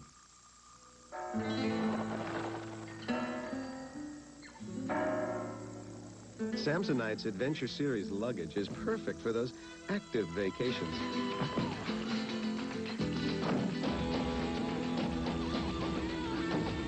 It's sporty, easy to carry, and like every Samsonite, quite durable. The Adventure Series, for all you can pack into a vacation. There are many good lawyers, but when you have a problem, finding the right lawyer can be difficult. Law Trackers helps you focus on lawyers who will handle your specific problem. Because not all lawyers handle all types of cases, nor do they have the same degree of experience or charge the same fees. Law Trackers is a fast, easy, and free referral service committed to finding the right lawyer for you. Call 722-9-LAW. Remember, anyone can find a lawyer. We make finding the right lawyer easy. Hernias often happen without warning, whether caused by strain, rupture, or just the wear and tear of getting older. More than 500,000 people each year undergo corrective surgery for hernias. The Hernia Center is the region's first and only outpatient facility specializing in the diagnosis and treatment of hernia problems. The Hernia Center's board-certified surgeons have more than 40 years of combined experience. You can go home the day of your operation and often be back to work within a week. Why live with the pain? Call the Hernia Center at 756-7027. This is Channel 4, Colorado's news channel, 24 hours a day. We're at halftime in Lawrence, Kansas. The CU Buffs leading the Kansas Jayhawks 20-10. In the background, you might hear the CU marching band. Made the trip here from Boulder. Also making the trip fresh off a round of golf in Jefferson City, Missouri. Our Mark McIntosh on the field. Mark, what have you got? Thank you very much, Les. The CU band is indeed on the field right now. You know, in the first quarter, the Buffs jumped out to that 17-0 lead, and the attitude around here on the bench was very relaxed. It looked like, for once this year, the Buffs were going to jump out to a big first-half lead and be able to play some of their reserves. But Kansas came back in the second quarter. The wind has played more of a factor down here than I thought. All the points except that final field goal from Jim Harper have come at the north end of the stadium. That's the way the wind is blowing. Charles Johnson came in, did a fine job on that field goal drive for the CU Buffs. And you might remember 2 weeks ago, he did a wonderful job against the Missouri Tigers, and the Buffs win. Here's a closer look at Charles Johnson. CU wins the game. Lost in all the madness surrounding the fifth down fiasco, the Buffs marched 88 yards in 16 plays. Call it 87 yards in 15 plays if you throw out the extra down. And they drove that far in 2.5 minutes. I mean, the time was a concern, but it wasn't the greatest factor. It was just getting first downs and moving the ball down the field. Charles Johnson didn't look like a backup quarterback, subbing for the injured star quarterback on that final drive. He completed several clutch passes down the stretch, none bigger than a bullet over the middle to Rico Smith. 3rd and 10 from their own 23. The play action over the middle, complete to Rico Smith for the first down. That was a play going up to the line of scrimmage. I thought to myself, well, it's 3rd and 10. I mean, we have nothing to lose. We're not trying to save possession or anything. We need to get the ball down the field. And I saw Rico break across. There was a linebacker in front of him, actually. And I thrown the ball kind of high because I didn't want the ball to get intercepted. 12 snaps later, Johnson slithered his way over from the one. The Buffs had a tainted victory, but a victory nonetheless.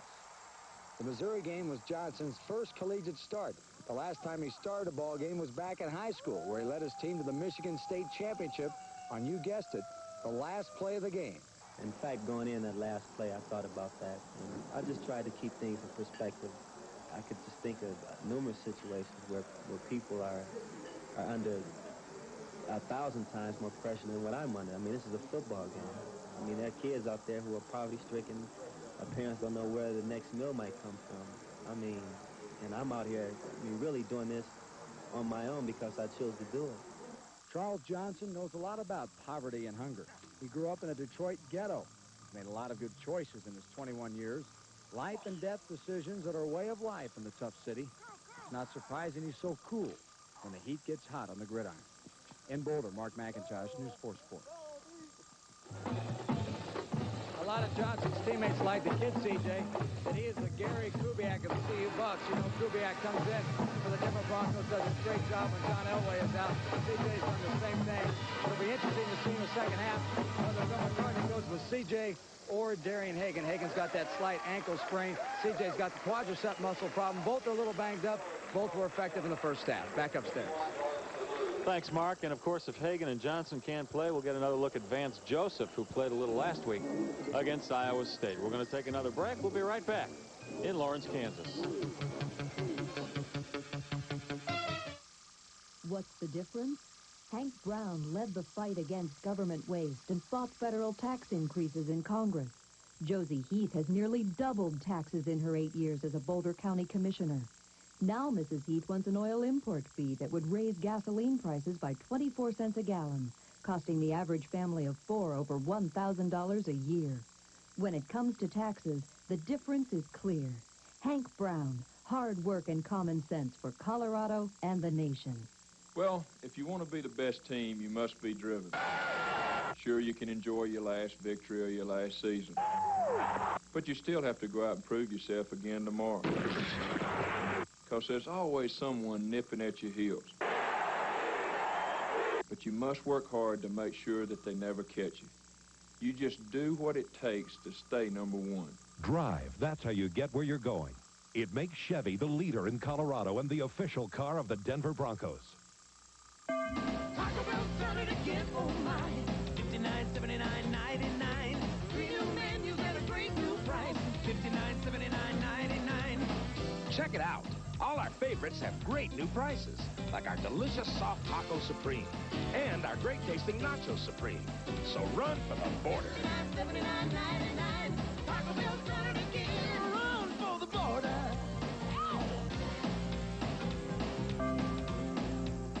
At Pro Golf Discount, we discount everything. but service. Here at Pro Golf Discount, high-tech engineering is making golf equipment news. The new AccuLine putter from Pro Select. Stop in and try this heel-toe weighted putter with the new sight alignment system. AccuLine putters also feature hot blazing teal, orange, and white graphite shafts. When you mention this ad, you receive an additional $5 off our everyday low price. Shop at Pro Golf Discount today. Back in Lawrence, the Buffs with a 20-10 lead over the Kansas Jayhawks. You know, the guys on the field aren't the only ones taking a physical beating in the name of school pride. Cheerleaders leave the game with scratchy throats and sore vocal cords. The difference is the cheerleaders can control the damage. CU's Michelle Kahn takes us from the field to the Denver Center for the Performing Arts, where CU researchers are teaching these dancing fans how to prevent laryngitis. Before they do this, they should do this. Very good. You may recall that yawns, stretches, gentle hums, and gentle shakeouts are the basis of warm-ups that you can do throughout the day. You don't want to do your warm-ups just once. You want to do them throughout the day. Cookie Hetzel's teaching these cheerleaders how to keep their spirit without losing their voices. Relaxation is the key. Keep that stretch going. Bring your head forward. We're releasing and channeling tension. We're turning it from a static energy into a performance energy. Remember to breathe before you do it. You ready? Yeah. Go, boss, go! Beautiful. They're also learning to breathe properly. I'm really starting to push for my diaphragm rather than yelling from my throat, and that makes a big difference, I think. Now that I've had the sessions here, I mean, I feel so much better. I mean, I can yell, I know where it's coming from, I don't inflect my voice to where it causes the damage that I was doing to my throat. Before therapy, damage was Mike's middle name. Talking was painful. When I had to go back to practice and yell, it was more painful. Scientists record strained voices to pinpoint the source of that pain. They analyze sound quality and measure pitch patterns. Number 4. Then tiny cameras videotape the dark caverns of the throat, searching for physical signs of strain. Okay, and again. There's a little fullness to the right cord, which is on your left. But not to worry. Doctors say the swollen vocal cord you see here is nothing serious. It's amazing. Tissue is extremely resilient. And even if you damage it, it will heal. That is, unless abuse continues without preventive care. Whether you're a cheerleader, a fan, or a salesman, a few simple do's and don'ts will keep you sassy instead of silent and sore. You shouldn't clear your throat. Chronic throat clear can lead to polyps and nodules because you're banging the cords in that way relentlessly at that very same place. Do drink lots of water to hydrate your vocal cords and protect them from other don'ts, personal habits that irritate those sensitive organs. Particularly, for instance, people will take antihistamines, they will drink alcohol, they'll drink caffeinated coffee, they will smoke. All of these things can be very drying to the throat.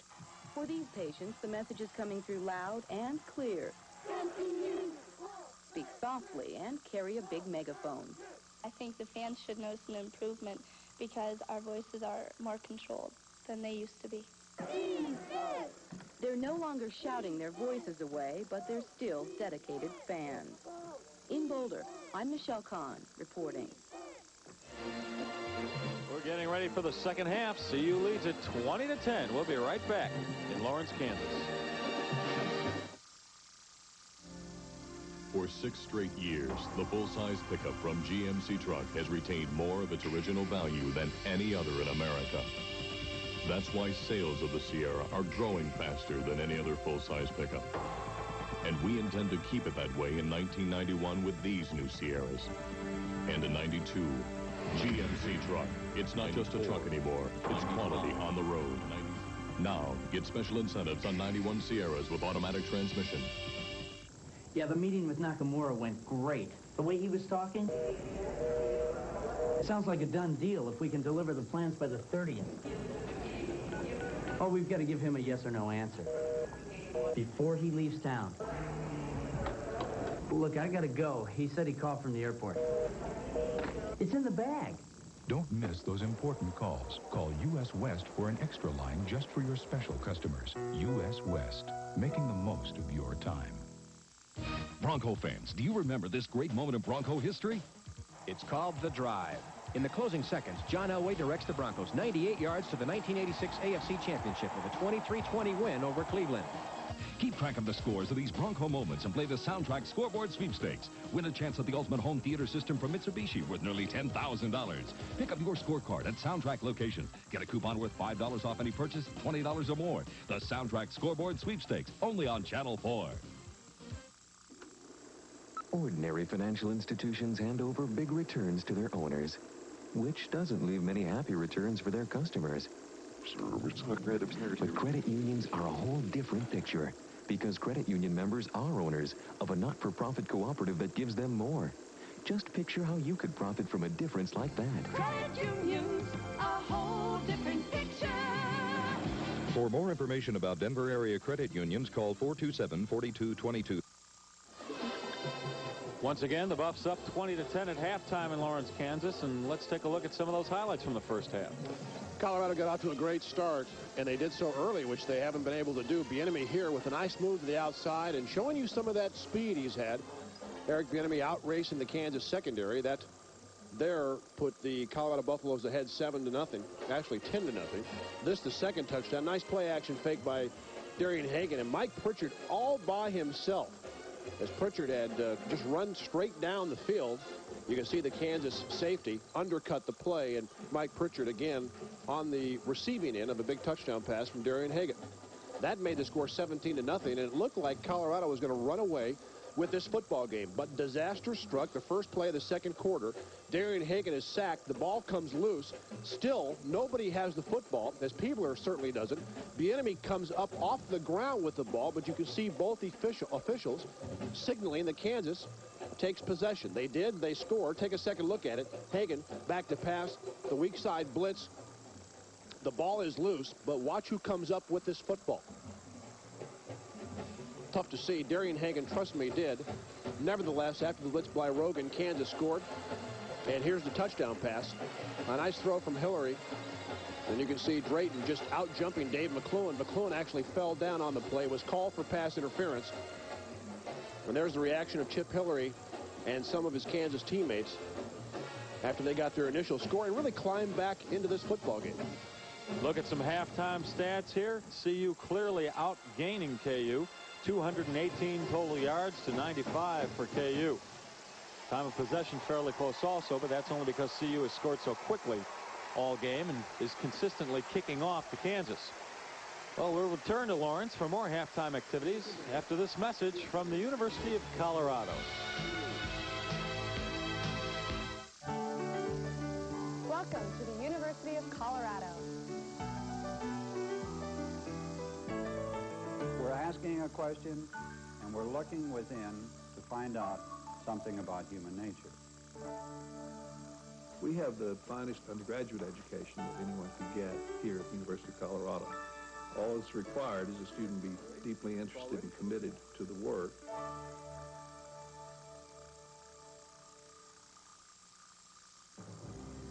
A breaking story can happen anywhere, anytime. Minute by minute, change is a fact of our daily lives. Covering the news every day takes the constant commitment of reporters here in Colorado and correspondents throughout the world. Daily news and special reports, essential parts of complete news coverage. NBC Nightly News and News 4, where news comes first.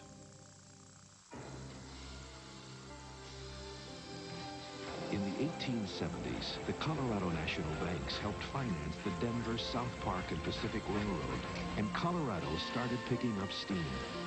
Today, we're continuing to build momentum for Colorado by helping projects like the new International Airport take off.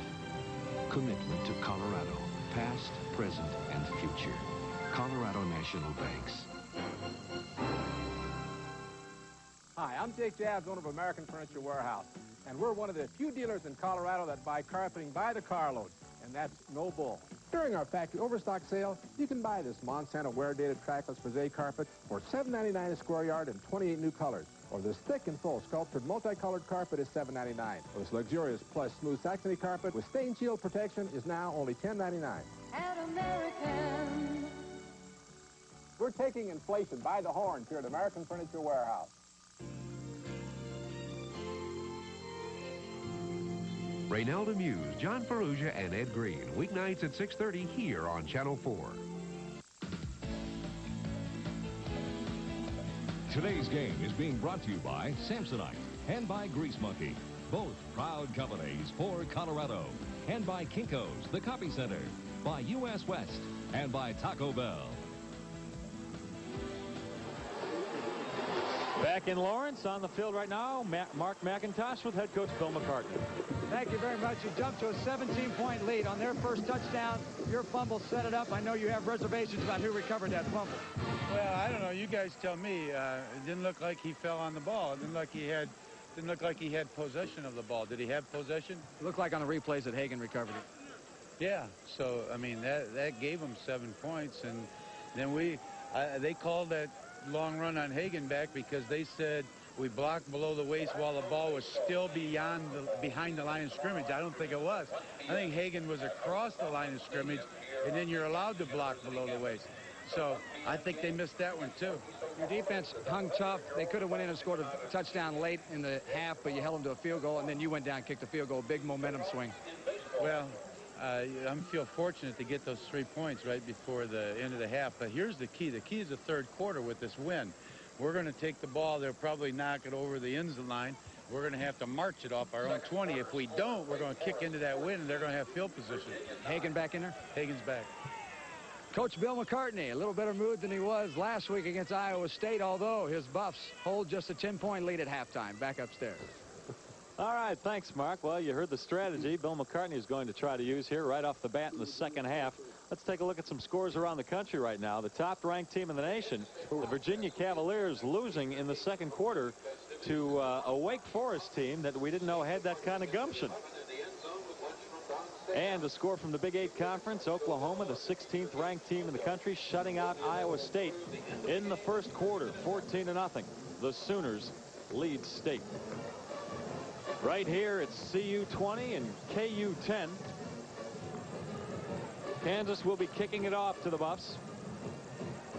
That's Dan Eichloff, the man who does the kicking and the punting for the Jayhawks. And back to receive for the Buffs. On your left, Mike Pritchard. On your right, Wayne Davis. The wind has died down here in Lawrence, Kansas. Well, the weather forecasters had this one pegged perfectly. They said it would be sunny in the first half and might have some dangerous weather moving in the second half. Looks like we might get a bit of rain a little into the second half. Here's the kickoff. Dwayne Davis at the back of the end zone. Kneels down, and CU will have it at its own 20-yard line. It'll be first and 10 Colorado at the 20. Well, you heard Bill McCartney say Darian Hagan will be back at quarterback for the Buffs. Hurt his ankle on a long run in the first half. Took the tape off it, retaped him, made it a little more solid, and Hagan's back in the ballgame. Well, Hagan has one of the qualities you certainly have to be a great option quarterback. He's got the toughness. Option quarterbacks get hit all the time, and Hagan's been able to play with a lot of pain this year. Buffs starting with that full house backfield, 3 running backs. They start with the give to George Hemingway. He gets a couple yards. Brad Peebler brings him down. We talked a little bit earlier about Darian Hagan and his ability to play through pain. And last year, remember all the great runs and the tackle-breaking runs that Darian Hagan had. I don't think Hagan's been completely healthy for much of any of this entire season. So he's had to play with a lot of nicks, bumps, and bruises. And it's tough to be that great option quarterback unless you're feeling 100%. He's played his way through that. Penalty flag on the field. Hagan's had a hamstring problem, an ankle, a shoulder. In the offseason, he had his knee scoped. He hasn't been able to practice a lot in the past month. And you can't be explosive. You really can't unless you're feeling much better than Hagan has felt. He can't break as many tackles because you're trying to protect something, whether it be the shoulder or the ankle or the hamstring. You see Colorado picking up its 5th penalty. Been a tough year for Darian, although a good year. Penalized 5 yards. It's 2nd and 11. Bieniemy wrestled to the ground like a cowboy roping a steer. Gilbert Brown brings him down. Bieniemy gets 2 yards on that play. Well, Gilbert Brown is 6'2" and 310, and Bieniemy's 5'7" and 195 pounds, and you know something has to give. Unfortunately, it's not Eric's legs. Brown just shakes him down like a rag doll. Yeah, in stereo. Kind of worries me that we think alike, Les, but that's exactly what he looked like that play. 3rd and 8 for the Buffs from their own 22. 3 wideouts, only 1 running back. It's Bieniemy, and Hagan is going to run with it. A lot of space up the middle. Dragged down at the 40-yard line. Darian Hagan picks up the first down. Charlie Bowen finally raised him down. Early in the first half, actually midway through the second quarter, Darian Hagan had a chance to run for the first down, but he decided to throw the ball deep. This time, watch Hagan as he avoids the pressure up the middle. That's where pressure really bothers quarterbacks. You can see what Hagan does, that ability to break containment, and once he does, he's got just terrific running ability and picks up a vital first down. 1st and 10 from the 40.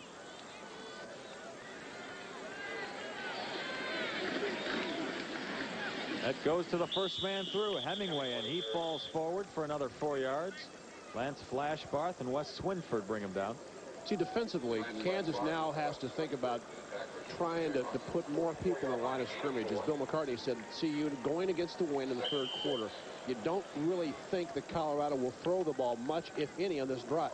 So you put 8 men on the line of scrimmage, you penetrate the gap, and you try to disrupt the rhythm of that option attack. CU with a 2nd and 6 from its own 44. The wideout is Pritchard. The ball goes to Bieniemy. And he gets it to the 48-yard line, following the blocking of his fullback, George Hemingway there. Charlie Bowen, the tackle.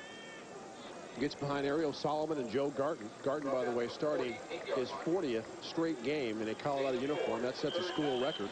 Breaks the old record held by Mickey Pruitt, a former great CU player. And you have to love the quote from Garton. When somebody asked him about setting the record, he said, quote, "This is a victory for offensive linemen around the world." 3rd and 2 for the Buffs from their own 48. Garton's a real character.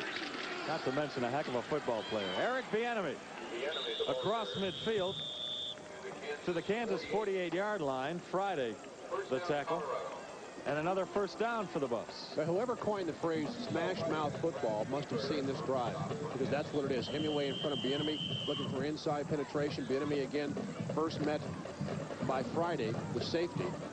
We've told you many times, safeties against option attacks really make a lot of tackles, or they should if they're going to be successful. And EV closing in on that century mark again this afternoon. He averages 144 yards a game on the ground. 1st and 10 from the Kansas 48. Hagan running the option, brought down from behind by Pat Rogan, the linebacker, who was in there quickly. And you see, one of the reasons that Colorado tries to run the reverse 2 or 3 times a game, Rogan, the outside linebacker from the weak side, just closes down the line of scrimmage, actually runs directly down the line of scrimmage and gets Hagan from behind. You can't allow that weak side pursuit to tee off like that and come without first regarding their area.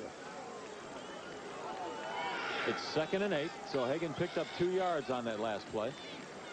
This is Bieniemy. Does some dancing down to the 41. Gain of 5 before Gary Otis brings him down. 10:45 to go in this 3rd quarter. The Buffs with a 20-10 lead. Bieniemy, we told you, leading the Big 8 in rushing per game. He's got 102 yards today. That a school record. He's got 17 games in which he's rushed for over 100 yards. And still plenty of time left at the University of Colorado. 3rd and 3 for the Buffs from the Kansas 41-yard line. Hagan pitches to the enemy. 1 man to beat. Takes him inside. He is gone. Eric Bieniemy. And with that touchdown, Eric Bieniemy ties the school record for points scored in a career. 212 points, tying the record held by Bobby Anderson. Well, you talk about a nice move, and Bieniemy is strong enough to run between the tackles, but watch what happens when he gets outside. Tim Friday, the safety, has a clear shot at him. Now watch his legs going about 16 different directions, and so do Friday's. And Bieniemy is not going to be caught by many players from behind with that type lead. What a move, and what a way to turn on the speed. Jim Harper, the extra point. The Buffs doing exactly what Bill McCartney told us he wanted to do. Come right off the bat, a long drive for a touchdown, and the Buffs take a 27-10 lead. We'll be right back in Lawrence, Kansas. Yeah, the meeting with Nakamura went great. The way he was talking, sounds like a done deal if we can deliver the plans by the 30th. Oh, we've got to give him a yes or no answer before he leaves town. Look, I gotta go. He said he called from the airport. It's in the bag. Don't miss those important calls. Call U.S. West for an extra line just for your special customers. U.S. West, making the most of your time. Are you a smart car shopper looking for a great buy? Try Rickenbaugh's pre-owned luxury trades for quality and value. Cadillac and Volvo owners maintain their cars, and that makes a great buy for you. Choose from Denver's largest selection, over 100 low-mileage, one-owner trades, and save thousands. You'll find quality and value in every pre-owned car, backed by Rickenbaugh's 46-year reputation. Rickenbaugh Cadillac and Volvo, 777 Broadway, centrally located since 1944.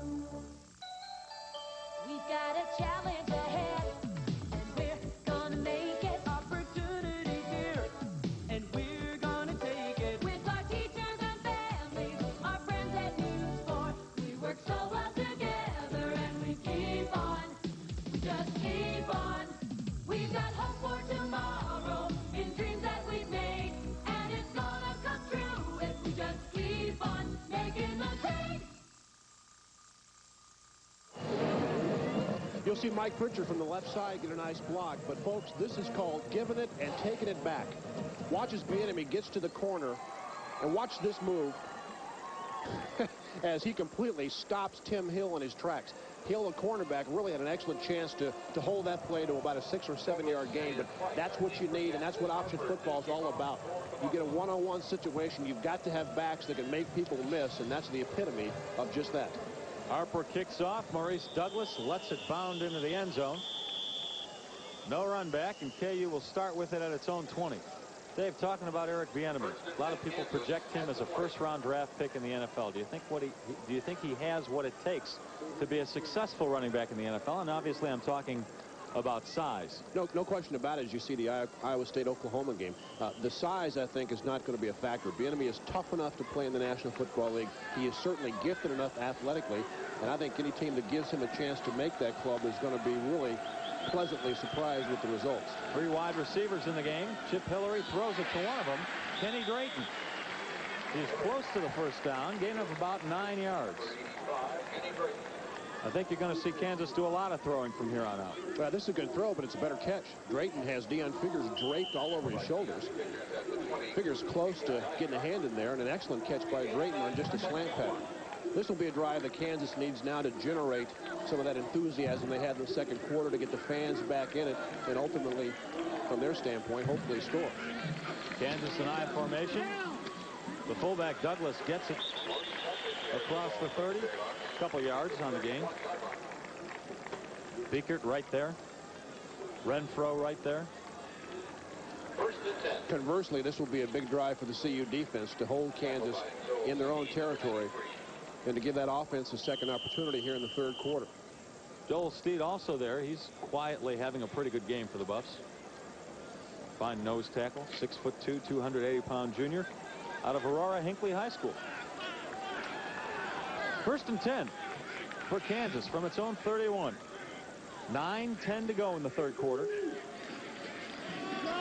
They give us to Tony Sands. If he stayed on his feet, he would have had a lot of room to roam. Instead, brought down at the 35, gain of about 4 yards. Biekert once again there. He is the Buffs' leading tackler.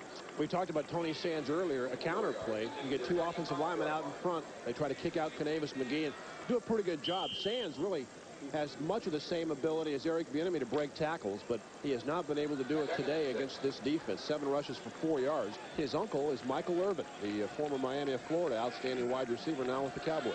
2nd and 6 for Kansas. Hillary over the middle. His man was wide open. It was number 1, Dwayne Chandler, but it was a bad throw by Hillary. That's the play that Kansas used in the first half. They slide that tight end right down the seam. Play action away. They hope to get the linebackers to hold right behind the defensive line and sneak that tight end in. And actually, had it been a good throw, they would have picked up some good yards. Kansas has gotten its tight ends open today. Well, you remember a few minutes ago we told you Virginia was losing to Wake Forest. Now in the 3rd quarter, they've exploded. The Cavaliers lead 35-14. Hillary over the middle. A nice catch by Rob LaCourcy for a first down and into Buffs territory. Kansas with a bit of a drive here. LaCourcy makes a nice catch, and Hillary gets rid of this thing just in time. Glenn Mason has done a good job of recruiting in the state of Ohio. That's where he's most familiar. Ohio, Michigan, Indiana, Illinois, and he's got some excellent players. As you said, LaCourcy out of Ohio. Chad Brown almost getting to Hillary before he threw the football, but a fine catch. 8:15 to go in the 3rd quarter. Buffs by 17. It's a 1st and 10 for Kansas from the Buffs 49-yard line. That's Sands nowhere. Boy, he is having a tough day. He was honorable mention, 2nd team all Big 8 last year. He gained more than 1,100 yards, and they expected big things out of him this year. But he's been bothered by injury. And right now he's running into a very tough CU Buffs defense. Last week he had to run against the Miami Hurricane. Gained just 48 yards. 2nd and 8 for KU. The pitch to Sands. Gets it inside the 45, down to about the 42. Dion Figures meets him head on. We've talked about the blocking that Colorado's had in the backfield the entire day. Watch Maurice Douglas. We have a chance to look at it. Maurice Douglas really with a fine block on Greg Beekert as Tony Sands needed that to pick up the yards. If you're going to run any type of option, and that was an option play, you got to have a fullback that knocks people down. I mean, knocks them down like 14, 15, 16 times a game, gets people off their feet. And a good block that time by Douglas. Under the 7-minute mark in the 3rd quarter. 3rd and 2. Hillary looking deep. Has the yardage on the ground. And finally run down by Kenavis McGee.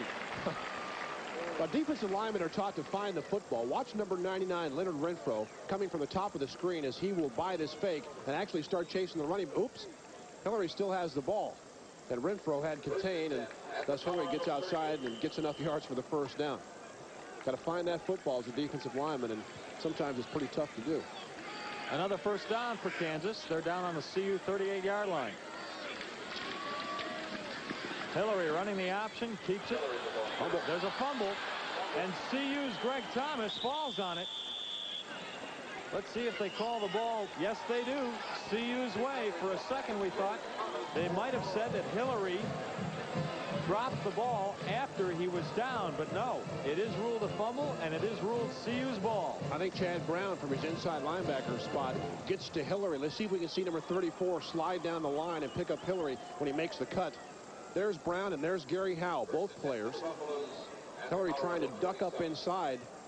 Actually, it picked up 3 or 4 yards on the option play, but Brown and Howe right there. The ball squirts loose before Hillary's on the ground, and Greg Thomas, number 27, picks it up as the Buffs get a turnover.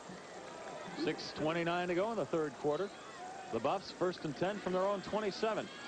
This is Bieniemy across the 30 to the 32. Give him 5 yards.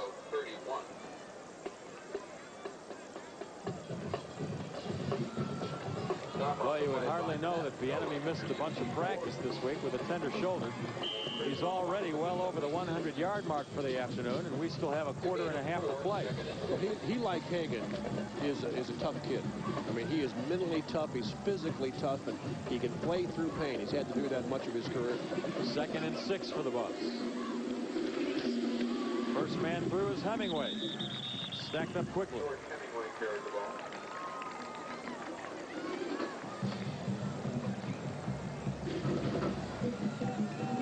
Hemingway has really turned into a threat, not only running the ball, but catching the ball. 34. In fact, he's almost racked up as many yards receiving as he has running the ball. 140 yards receiving, 215 rushing coming into this game. It'll be 3rd and 4 for the Buffs.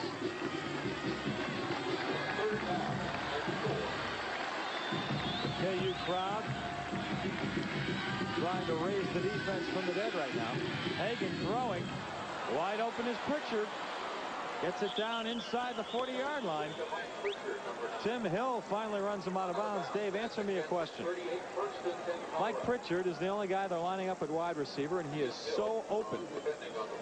Why is that? Well, it's a covered, it's a too-deep zone. Can't see it from the right side, but the cornerback doesn't stop the progress of Pritchard off the line of scrimmage. And you see in the middle of the screen, number 8, Tim Hill, the cornerback, is all by himself. And I think Hill thought that Pritchard was going to the post that time. Pritchard took him in and then just left him right about at the 40-yard line and broke to the outside, and a good throw by Darian Hagan. The Buffs start with it at the KU 38. It's 1st and 10. Hemingway with some good blocking ahead of him, but gets tripped up at the 33. Pat Rogan brought him down. You know, Bieniemy is so adept at hiding behind the deep offensive lineman that time Hemingway tried to get right on the heels of Joe Garton. Garton pulled from his left guard spot, and George got right underneath him, actually behind him, and let Joe do a lot of the work. Well, we talked about Bieniemy possibly being a first-round pick in the draft next year. Same with Joe Garton, one of the best offensive linemen in the country. 2nd and 5 for the Buffs. This is Bieniemy. Dances his way down to the 20. About the 18, 17-yard line, let's call it. Rogan there once again for the tackle. And you can see Colorado doing a good job up front. And Eric Bieniemy today has what we used to call happy feet.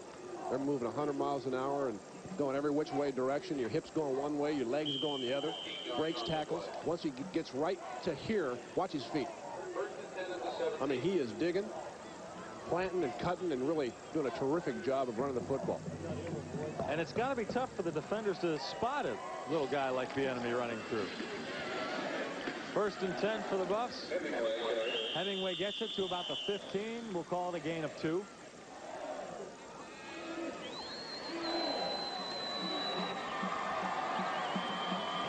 Kansas player down on the field right now. He gets up. Well, Kansas has got to be tired of really getting pounded up front. Hemingway on one play. Here comes Bieniemy behind Hemingway. Then Hagan keeps it. Then you get a reverse. Then you get a pass. I mean, it's been a nice mixture offensively for that man's team, and certainly their physical ability has taken over here in the second half. 2nd and 7 from the Kansas 14-yard line. Hagan running the option, keeps it, dives down at the 11-yard line. And the Buffs are doing a great job moving the ball without 2 guys who usually start on the offensive line. Russ Heasley and John Bowman, both out with injuries. And Hagan picks up yardage, but that's really a play that signifies that he is not healthy, and frankly, he's probably not going to be 100% healthy until the offseason. We've documented his injuries, and he's got a list of them. But yet he's tough enough he's out there playing. Well, maybe if the Buffs get a big enough lead, they'll pull Hagan out of the game and help him rest up for Oklahoma next week. CU takes a timeout. They lead the game 27-10 with 2:55 to go in the 3rd. A decade of memories. Steve Watson's done an excellent job. He has really worked. Diverts back. He throws. Watson makes the catch. We're going to miss Bob Swinson. Miss Swinson hits him for a big. Steve Atwater's a young player that can make us better at that position. Interception. Steve Atwater. 10 years together, a tradition for Broncos fans. The Dan Reed Show, Monday night at 6:30, only on Channel 4. Taco Bell's done it again, oh my. $59.79.99. Real menus at a great new price. $59.79.99. Check it out. All our favorites have great new prices, like our delicious soft taco supreme and our great tasting nacho supreme. So run for the border. $59.79.99. Taco Bell's done it again. Run for the border.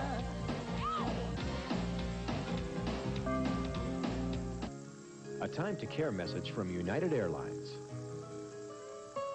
What you see here is far more than kids having a good time together. These teenagers are very special volunteers in their community. Sitters who care for children with very special needs.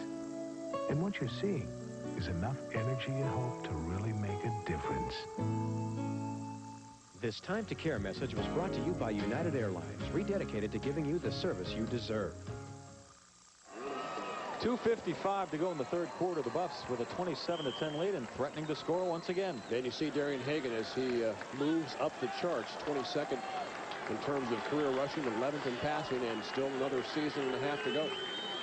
3rd and 3 for the Buffs at the Kansas 10-yard line. This is Bieniemy. He is in the end zone for another touchdown, and Eric Bieniemy becomes the all-time scoring leader in CU history. Well, give credit to the offensive line, but Eric Bieniemy knows that he also has to give credit to George Hemingway, his blocking fullback. Just watch number 22 come at you. The big fullback, 230 pounds, boom. Hits a linebacker, gives Bieniemy a crease, and Eric is into the end zone. Jim Harper with the extra point attempt.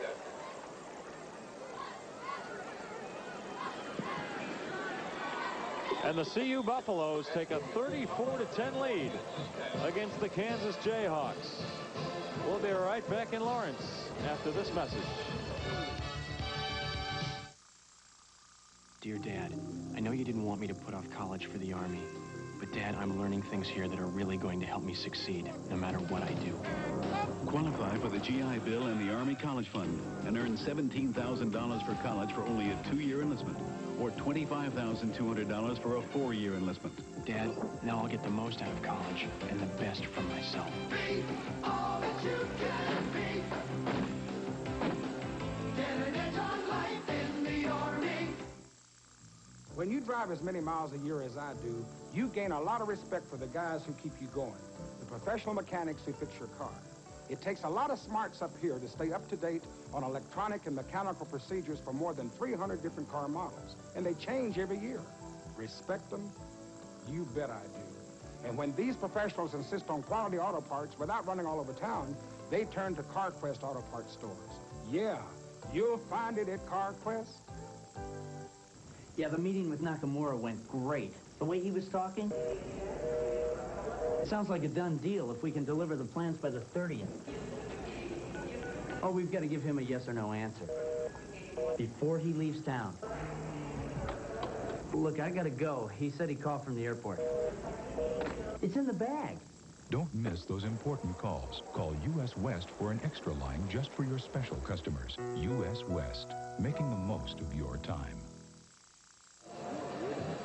Bieniemy for the touchdown, but again, watch the block of George Hemingway as he looks inside for the first blue jersey. Bang, and there he is. An excellent block as he gets Bieniemy into the open, and Eric does the rest. That was Brent Wilford, I believe. Actually, Guy Howard, who Hemingway blocked. That name Williford is familiar to a lot of Colorado people. Played his high school football at Thomas Jefferson. Oh, goodness. That was number 72, Chris Mamalonga, taking the short kick from Harper. And making short work. He's happy. Hey, big fella, I don't blame you. Huh? That's a number 1 there. Mamalonga is 300 pounds. Hey, the fridge has got nothing on this kid.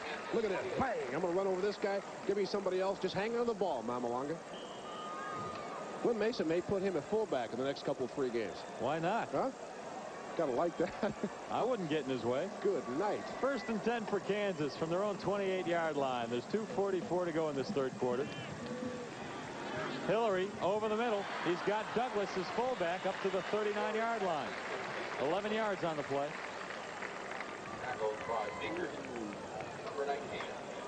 Yeah, the short passes are something that Colorado's had trouble defensing the entire year. And a good job of just faking the block and sliding into the middle of the field. Douglas, an excellent pass receiver. Tony Sands ran off the backer, actually got in the way of Chad Brown, and Douglas came underneath it. Well, if any Kansas player can feel good about the way things are going today, it's Douglas from an individual standpoint. This is Tony Sands on the pitch out. Gets it across the 40 to the 42. Or Mamalonga. He's got to feel pretty good. Huh? He ran over about four guys with the ball. I love that.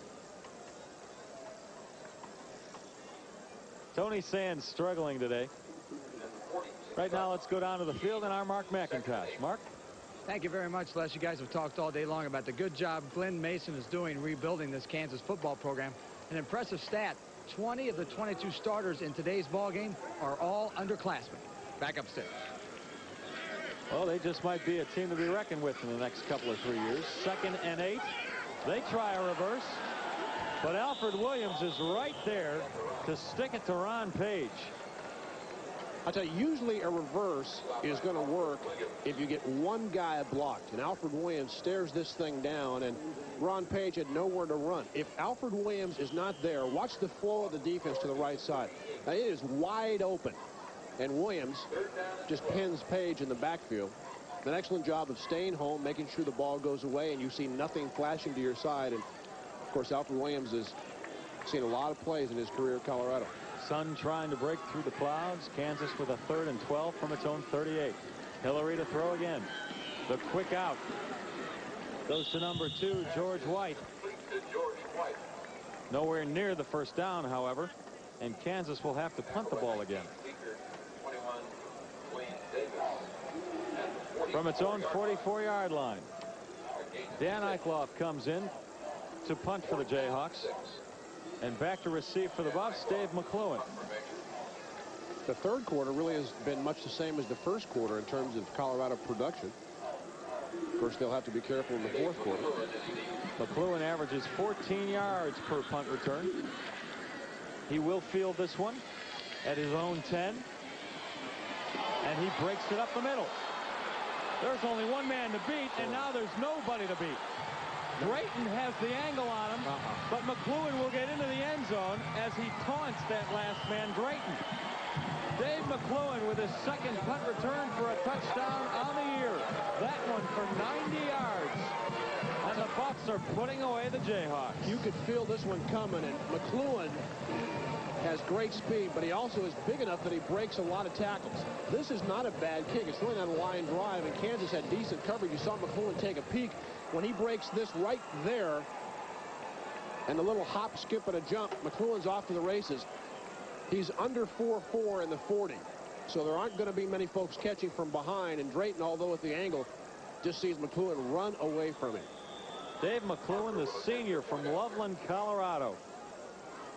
A 5th-year senior. That took a lot of guts to take his eye off the punt to see where the tacklers were.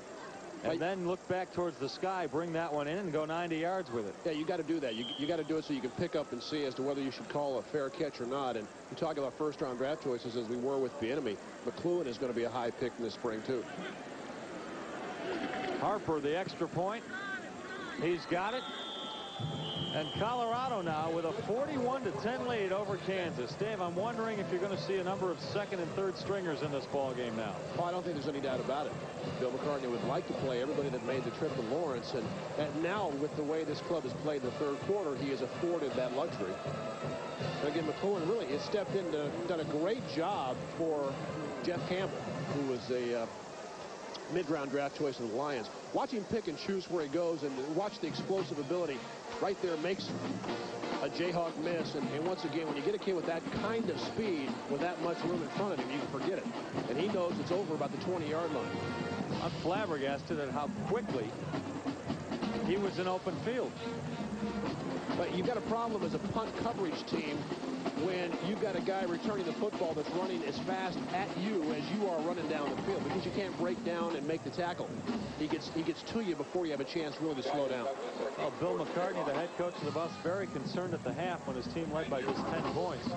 They've exploded for 3 scores here in the third quarter. He'll be a happy man tomorrow night, or Sunday night, I should say. Yeah, that's tomorrow, right? Sunday night. I think it is. All this traveling is getting to me. He'll be a very happy man tomorrow night, Dave, when you host the Bill McCartney show.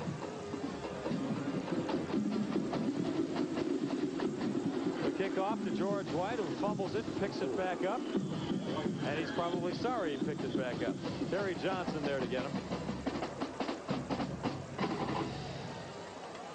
Bill McCartney show is Sundays at 10:35 on Channel 4, following our News 4 Late edition. Let's go down to the field and Mark McIntosh. Mark?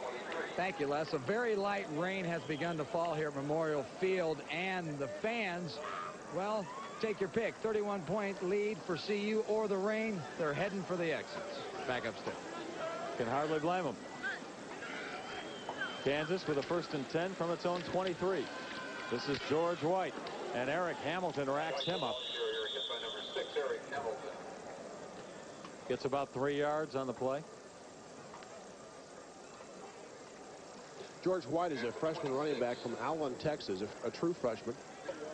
Was in the top 100 of the parade list last year. Recruited by Texas, by Houston, by Southern Cal. Good-looking running back. 15 seconds to go in this 3rd quarter. Kansas with a 2nd and 7.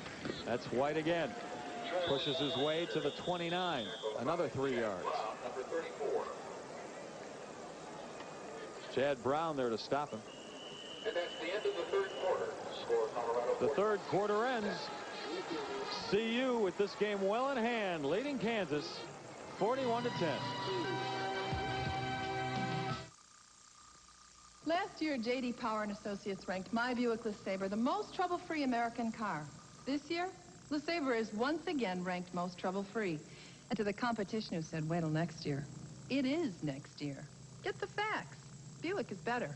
And now get up to $3,000 cash back direct from the factory on select Buick models. For the best selection and great volume prices, see your 5 Metro Denver Buick dealers. Courtesy, Dean, Duncan, Goodman, or Massey. Do it today. Right now at Walmart, we're celebrating 28 years of making sure that overall, you always save more at Walmart. Like this dependable 10-cup Mr. Coffee coffee maker, just $17.96 with a free insulated travel mug. Or Morning Fresh Scope mouthwash, special twin pack, $4.97. Unbelievable prices during our 28th anniversary. So thank you for 28 great years. And come see us. For the next 28 years. And for always. Do you know a special teacher who's making a difference in your school? Write Channel 4 and then watch A+ for Teachers every Thursday at 4 and 6:30 only on News 4. The Bill McCartney Show, Sunday nights at 10:35 on Channel 4. Today's game is being brought to you by Samsonite and by Grease Monkey, both proud companies for Colorado, and by Kinko's, the Copy Center, by U.S. West, and by Taco Bell. Oh, there's a look at CU freshman quarterback Vance Joseph warming up. He'll get a little playing time this afternoon. The Buffs with a 31-point lead. Why risk injury to Darian Hagan when you've got Oklahoma and Nebraska coming up in the next 2 weekends? And also, you've already wasted the redshirt year by playing him last week, so you want to get Vance Joseph in the football game, getting some experience, because he figures prominently in Colorado's plans in the next 3 years. Coach McCartney loves him. Says he's the future at quarterback for the Buffs. Once Hagan leaves school, at least. 3rd and 4. Kansas with it at its own 29. That's Tony Sands. Gets across the 35 to the 36. Gains 7 yards. The 3rd quarter, as we mentioned, was much like the first period for Colorado. They completely dominated. You can see the stats through 3 quarters. Rushing, many of those by Eric Bieniemy. They've had a nice mixture of rush and pass. They put almost 400 yards on Kansas through the first 3 quarters. And Kansas with 170. Keep in mind, this is a club that against Oklahoma in Norman had almost 400 yards total offense. So it's not a bad team, certainly. 1st and 10. Sands goes nowhere with it. Buffs fans have got to feel good today, Dave. Last week, the 2nd-ranked team in the country, Miami, scored just 34 points against Kansas. This week, Colorado has 41 after only 3 quarters. Tony Sands has struggled as really that's just microcosm of the Kansas rushing attack. They haven't been able to generate much up front, and you can't get them blocked up front. You don't have much of a chance as the rain comes down harder now. 2nd and 9. New man into the ball game for Kansas. That's Roger Robin, the fullback. First time he's carried the ball, at least. And I think you're seeing Glenn Mason just get some work, some experience for his young offense. They're down 31 points, and yet they're trying to establish the running game. And I think he realizes to go back and pass every down would not be a very smart thing to do. Get your quarterback killed. 3rd and 2 for Kansas from its own 44. It is raining very hard now. That's Tony Sands. He gets nowhere. No gain. Chad Brown right there. So is Dwayne Davis. Make the stop. Colorado, by the way, we talked about the lack of rushing game by Kansas. The Buffs are 24-0 since 1985 when they've held their opponents to under 100 yards rushing. And, of course, they are probably going to further that mark today. It doesn't look like Kansas will pass the century mark rushing. Number of new players in the ballgame for CU now. Number 46, Paul Rose, a linebacker. David Gibbs in at cornerback. 4th and 2. Kansas going for it and has it. That's Fetty, the tight end. Gets it across midfield and down to the Buffs' 44-yard line. Colorado likes to bring their outside linebackers. Lamar Gray in place of Canavis McGee, really rushing that time. So when you slide the tight end out, the only person that can cover him is the inside linebacker. You can see Lamar Gray comes inside, penetrates the tight end. Fetty just releases to the outside, and that's the 3rd time Kansas has been able to use that play successfully. Also in the ball game defensively, Dwayne Davis along with Gibbs in the defensive backfield. Terry Johnson at linebacker. 1st and 10 for Kansas. Roger Robin rocks it down. Maybe a yard or two. No pun intended, right? Roger Robin? Yes, rocks it down. My background listening to Motown, Dave. I enjoy the same. We're at the 12-minute mark in this ball game. 12 minutes to go. Buffs with a very safe and secure lead, 41-10. 2nd and 9 for Kansas. That's George White. Down to the 42-yard line. Gain of 1. It'll be 3rd and long for Kansas. Colorado now starts to think about next week's game in Boulder, October 27th. It will be the Sooners of Oklahoma in what should be an excellent football game. Oklahoma's better this year than I think people thought they might be. They lost last week to Texas, and the last report we had, they were struggling with Iowa State this Saturday or today in Norman, but they're a good football team. It should be an excellent contest. Tate Nelson reports in at free safety for the Buffs, his first action of the afternoon. Hillary will throw. With some good pressure all around. That's Gibbs coming up, making the tackle. David Gibbs, the 5'9", 175-pound senior from Alabama. You know his dad, Alex Gibbs, an offensive line coach, spent a number of years with the Broncos, now on the West Coast with the LA Raiders. He's a great kid. He was a starter last year. Deon Figures starts in his place this year. He's a nickelback, very smart player, never out of position, understands football, and unless, as you mentioned, coming from a football family, that figures. Good player. 4th and 12 for Kansas. They're going to go for it. And why not? That pass is complete to George White, but it will go for no gain. And CU will take over on downs. Nice play by Eric Hamilton there. And really what caused the play, Hillary not able to stand in the pocket and let the play develop. Colorado 41-10. We'll be right back. So how many do we need? 1,500. 1,500. 1,500. When you need copies fast, count on Kinko's, the copy center. We take care of the copies so you can take care of business. When it's after 5 and you need copies, depend on Kinko's, the copy center. We're open early, open late, and open weekends for your convenience. Get your copies before work, after work, almost any time. Kinko's, open early, open late, open weekends. Yeah, the meeting with Nakamura went great. The way he was talking, it sounds like a done deal if we can deliver the plans by the 30th. Oh, we've got to give him a yes or no answer before he leaves town. Look, I got to go. He said he called from the airport. It's in the bag. Don't miss those important calls. Call U.S. West for an extra line just for your special customers. U.S. West, making the most of your time. This year, IndyCar racing was dominated by one man, Al Unser Jr., 1990 IndyCar champion. If a driver ever told you, no, I don't get scared, I'm not scared, he's lying to you. The technology that goes into the Indy car is second to none. Over half the field at Indy is using Valvoline. If there was a motor oil out there that was better, it would be in my car. People who know use Valvoline. Just for a second, Mark, we got to go back to the field.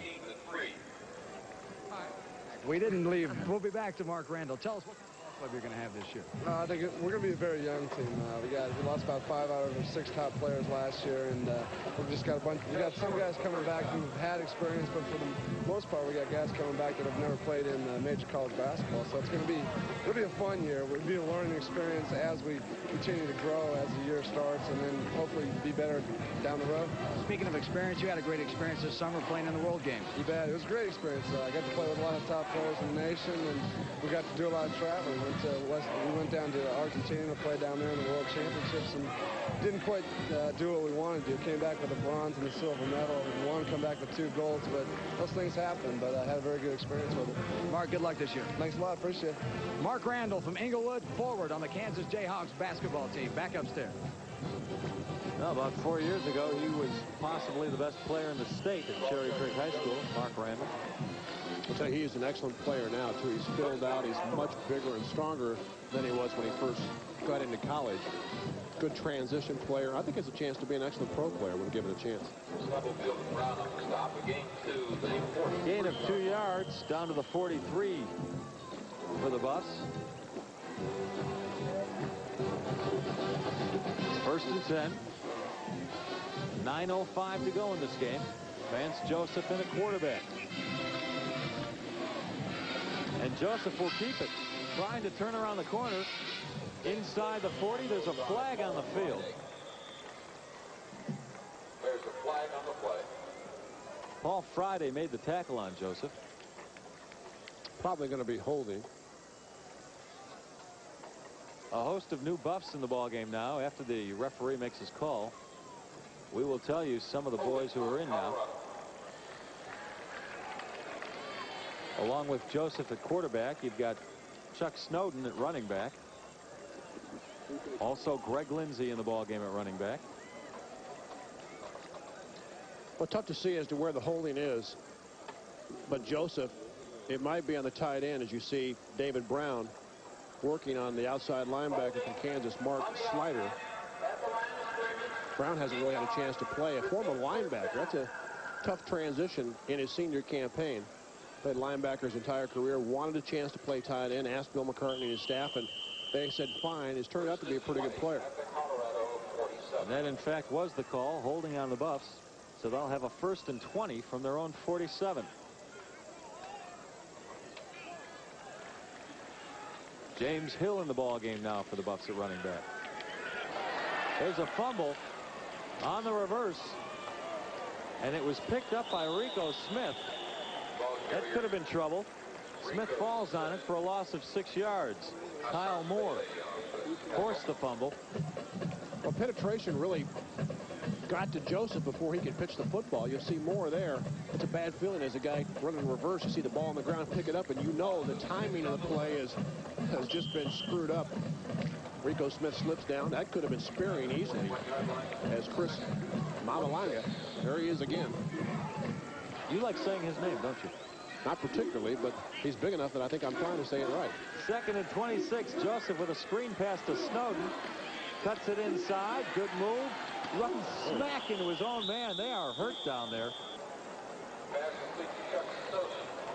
Number 83 for the Buffs is Charles E. Johnson, the wide receiver, and he went down like he was shot.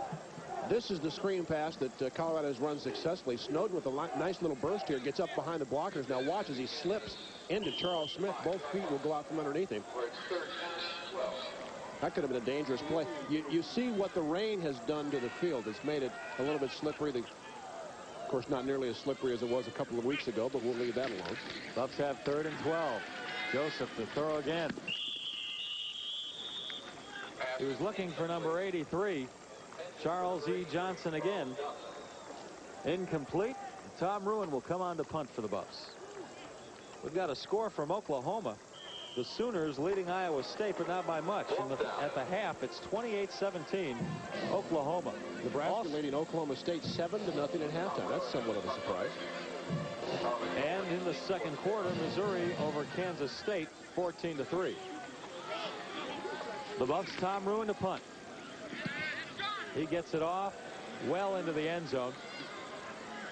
That won't be returned. So Kansas, with 7:04 to go in the game, will have it at its own 20-yard line. And we're going to take a break here in Lawrence with the Buffs leading 41-10. Pizza Hut presents the $4 pizza deal. Wait, what you're telling me is our first pizza is Regular price. and up to 4 more pizzas are each? $4. What about a pepperoni lovers? Regular price. And a sausage pizza? $4. How about 3 super supremes? Regular price, $4, $4. 5 meat lovers pizza? Regular price, $4, $4, $4, $4. For a limited time, first pizza regular price up to 4 more, just $4 each. Okay, how about 3 supremes, Taj Mahal, and a pepperoni lovers? Regular price, $4, $4, $500 million, $4. Bronco fans, do you remember this great moment in Bronco history? It's called The Drive. In the closing seconds, John Elway directs the Broncos 98 yards to the 1986 AFC Championship with a 23-20 win over Cleveland. Keep track of the scores of these Bronco moments and play the Soundtrack Scoreboard Sweepstakes. Win a chance at the ultimate home theater system from Mitsubishi worth nearly $10,000. Pick up your scorecard at Soundtrack location. Get a coupon worth $5 off any purchase, $20 or more. The Soundtrack Scoreboard Sweepstakes, only on Channel 4. Hernias often happen without warning, whether caused by strain, rupture, or just the wear and tear of getting older. More than 500,000 people each year undergo corrective surgery for hernias. The Hernia Center is the region's first and only outpatient facility specializing in the diagnosis and treatment of hernia problems. The Hernia Center's board-certified surgeons have more than 40 years of combined experience. You can go home the day of your operation and often be back to work within a week. Why live with the pain? Call the Hernia Center at 756-7027. Well, for the second week in a row, that CU Buffs defense has stuffed a highly touted running back. Last week, it was Blaze Bryant of Iowa State gaining just 34 yards. This week, they've held Tony Sands to just 22 yards. Kansas with the ball at its own 20. Down by 31 points. And running the ball. That's Robin. Not getting very far. 3 yards, 4 yards. Take your pick. New quarterback in the ball game for Kansas. It's Nate Florell. Florell played quite a bit last week in Miami. Matter of fact, Hillary played only in the first series. Second and 8. Coming off the field for CU is Marcellus Elder, a little shaken up. Doesn't look to be too bad. Second and 8 for Kansas from its own 22. Florell looking to throw. He's got his man. It's number 11, Ron Page, and he is smacked hard. That's David Gibbs putting the hit on him. David Gibbs, number 15 and number 37. Well, this is a pass, really, that once the ball is thrown, you know you're going to be in trouble. As Tate Nelson, right there, takes a whack at Ron Page. Page tries to catch it and double up in a ball in the same motion. Does a nice job of hanging on as Nelson hits him with the helmet. Gibbs got him by the legs, and Nelson finished him off up top. Nevertheless, a first down for Kansas at its own 38.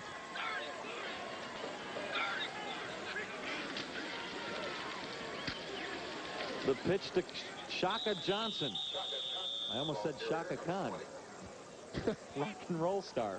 We've got Rockin' Robin and Shaka Khan.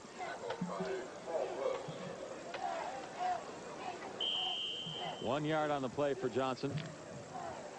It'll be 2nd and 9 for Kansas.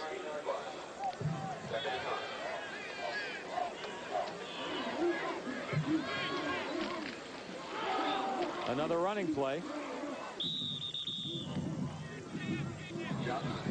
And another small gain. Johnson once again the carry, and Elder back in the ball game makes the tackle. They call him Earthquake. 6'5" and 285 pounds. He's a sophomore. Played in the place of Leonard Renfro for a couple of weeks. Colorado in the last 4 or 5 years has really improved their their backup depth. They've got good, big, young people. 3rd and 8 for Kansas.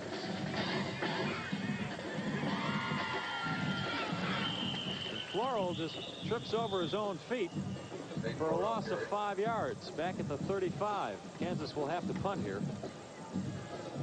That's where you wish you were playing in the NFL. You can get back up after you do that, but in college football, you have to lay there and just be embarrassed. Once your knee touches in college, you are down. Doesn't matter if the defender touches you or not. The play is dead. Eichloff with another punt for Kansas.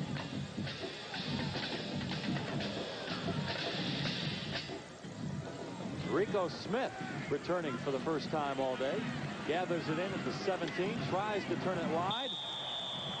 But Hassan Bailey ropes him back at the 8-yard line. Rico Smith trying his first punt return of the day. Not very successful. CU with a 41-10 lead. 4:18 to go in the 4th and final quarter.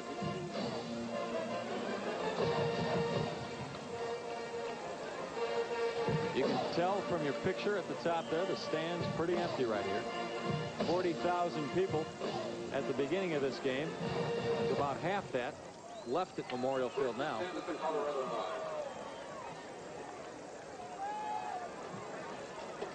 Freddie Folsom, the man whose name adorns the field up in Boulder, with more wins than any other CU coach.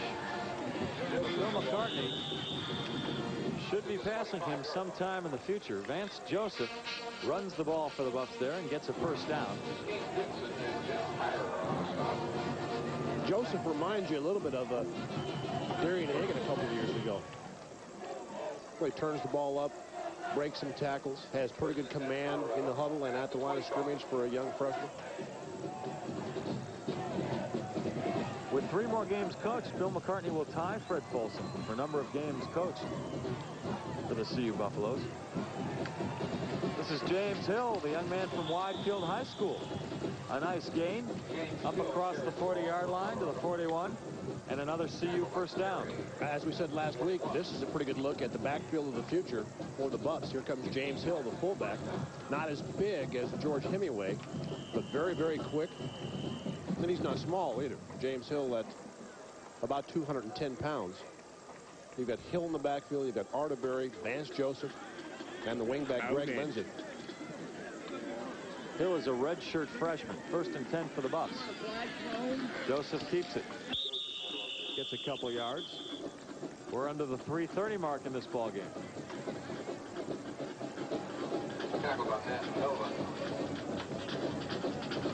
Well, this will up the Buffs' record to 3-0 in conference. Going in against the Big Two next Saturday, Oklahoma comes to Boulder. It's the Sooners and the Buffs. And then the week after that, the Buffs travel to Lincoln, Nebraska to take on the Cornhuskers. That's Arterberry with the carry. Puts it across the 45, gain of 4. It'll be 3rd and 4 for the Buffs.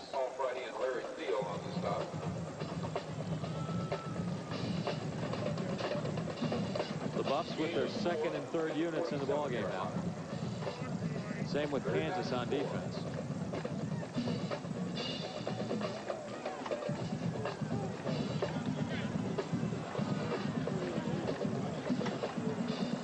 Full house backfield.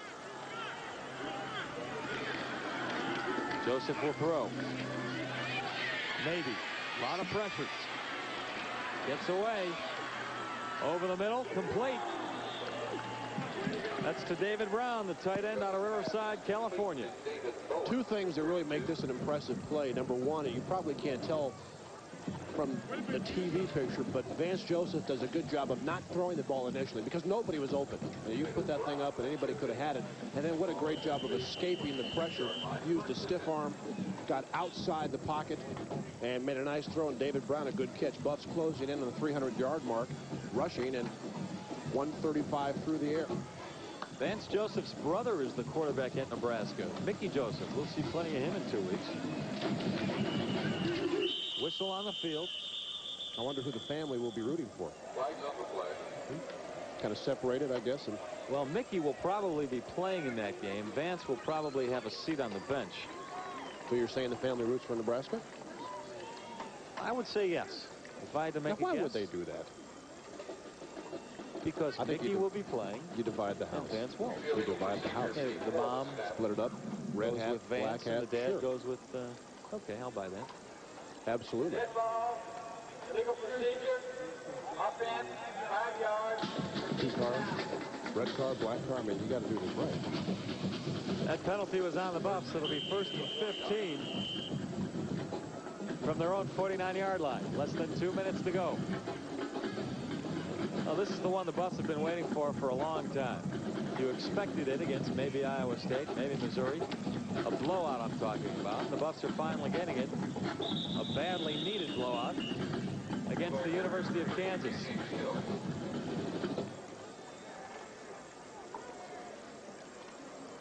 James Hill picks up another nice chunk of yardage inside the KU 45-yard line.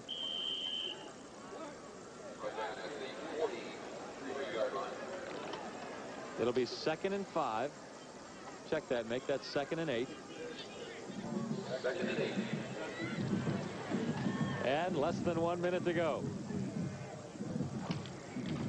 Dave and I will be catching an airplane out to Indianapolis this afternoon. Get ready for the Broncos game against the Colts, which is on our air tomorrow at 11 a.m. You talk about a team in need of a victory. The Broncos.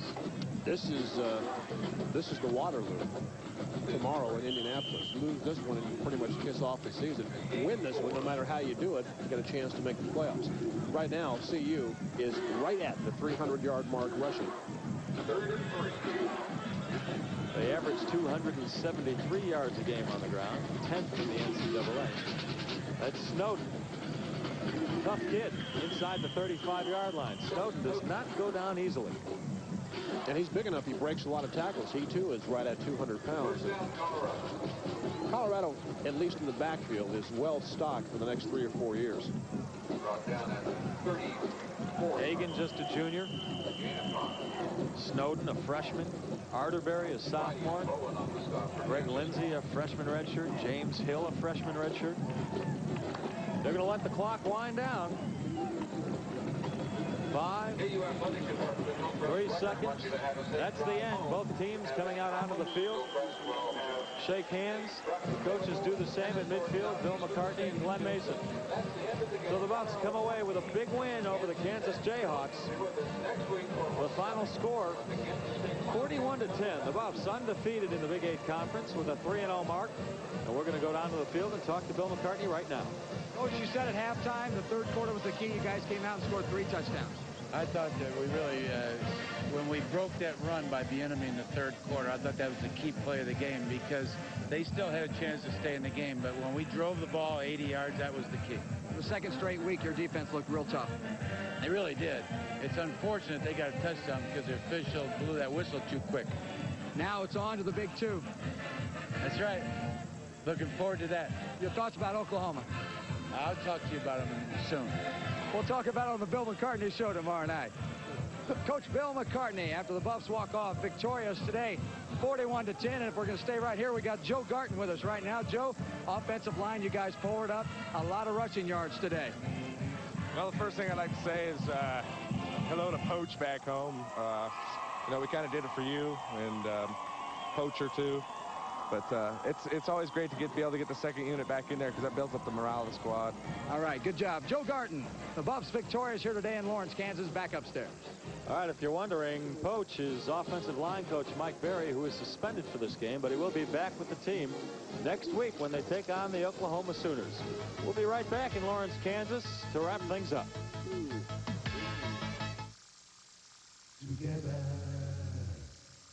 dream together, see together, learn together, work together.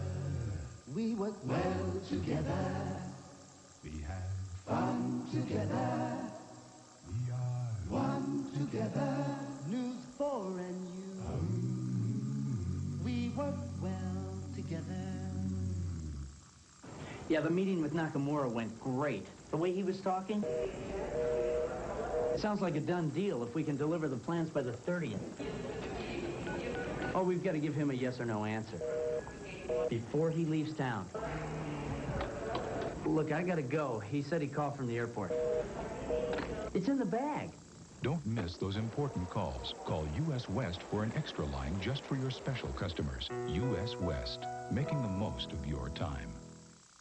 Taco Bell's done it again, oh my. $59.79.99. 3 new menus at a great new price. $59.79.99. Check it out. All our favorites have great new prices, like our delicious soft Taco Supreme and our great tasting Nacho Supreme. So run for the border. $59.79. Taco Bell's done it again. Run for the border.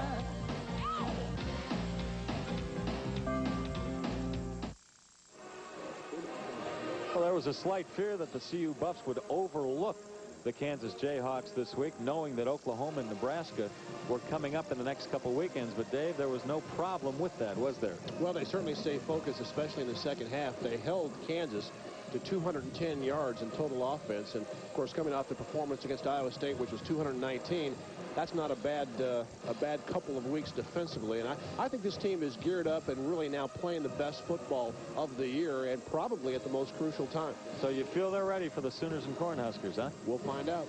All right, we'll take one more break. Buffs win it 41-10. We'll be right back.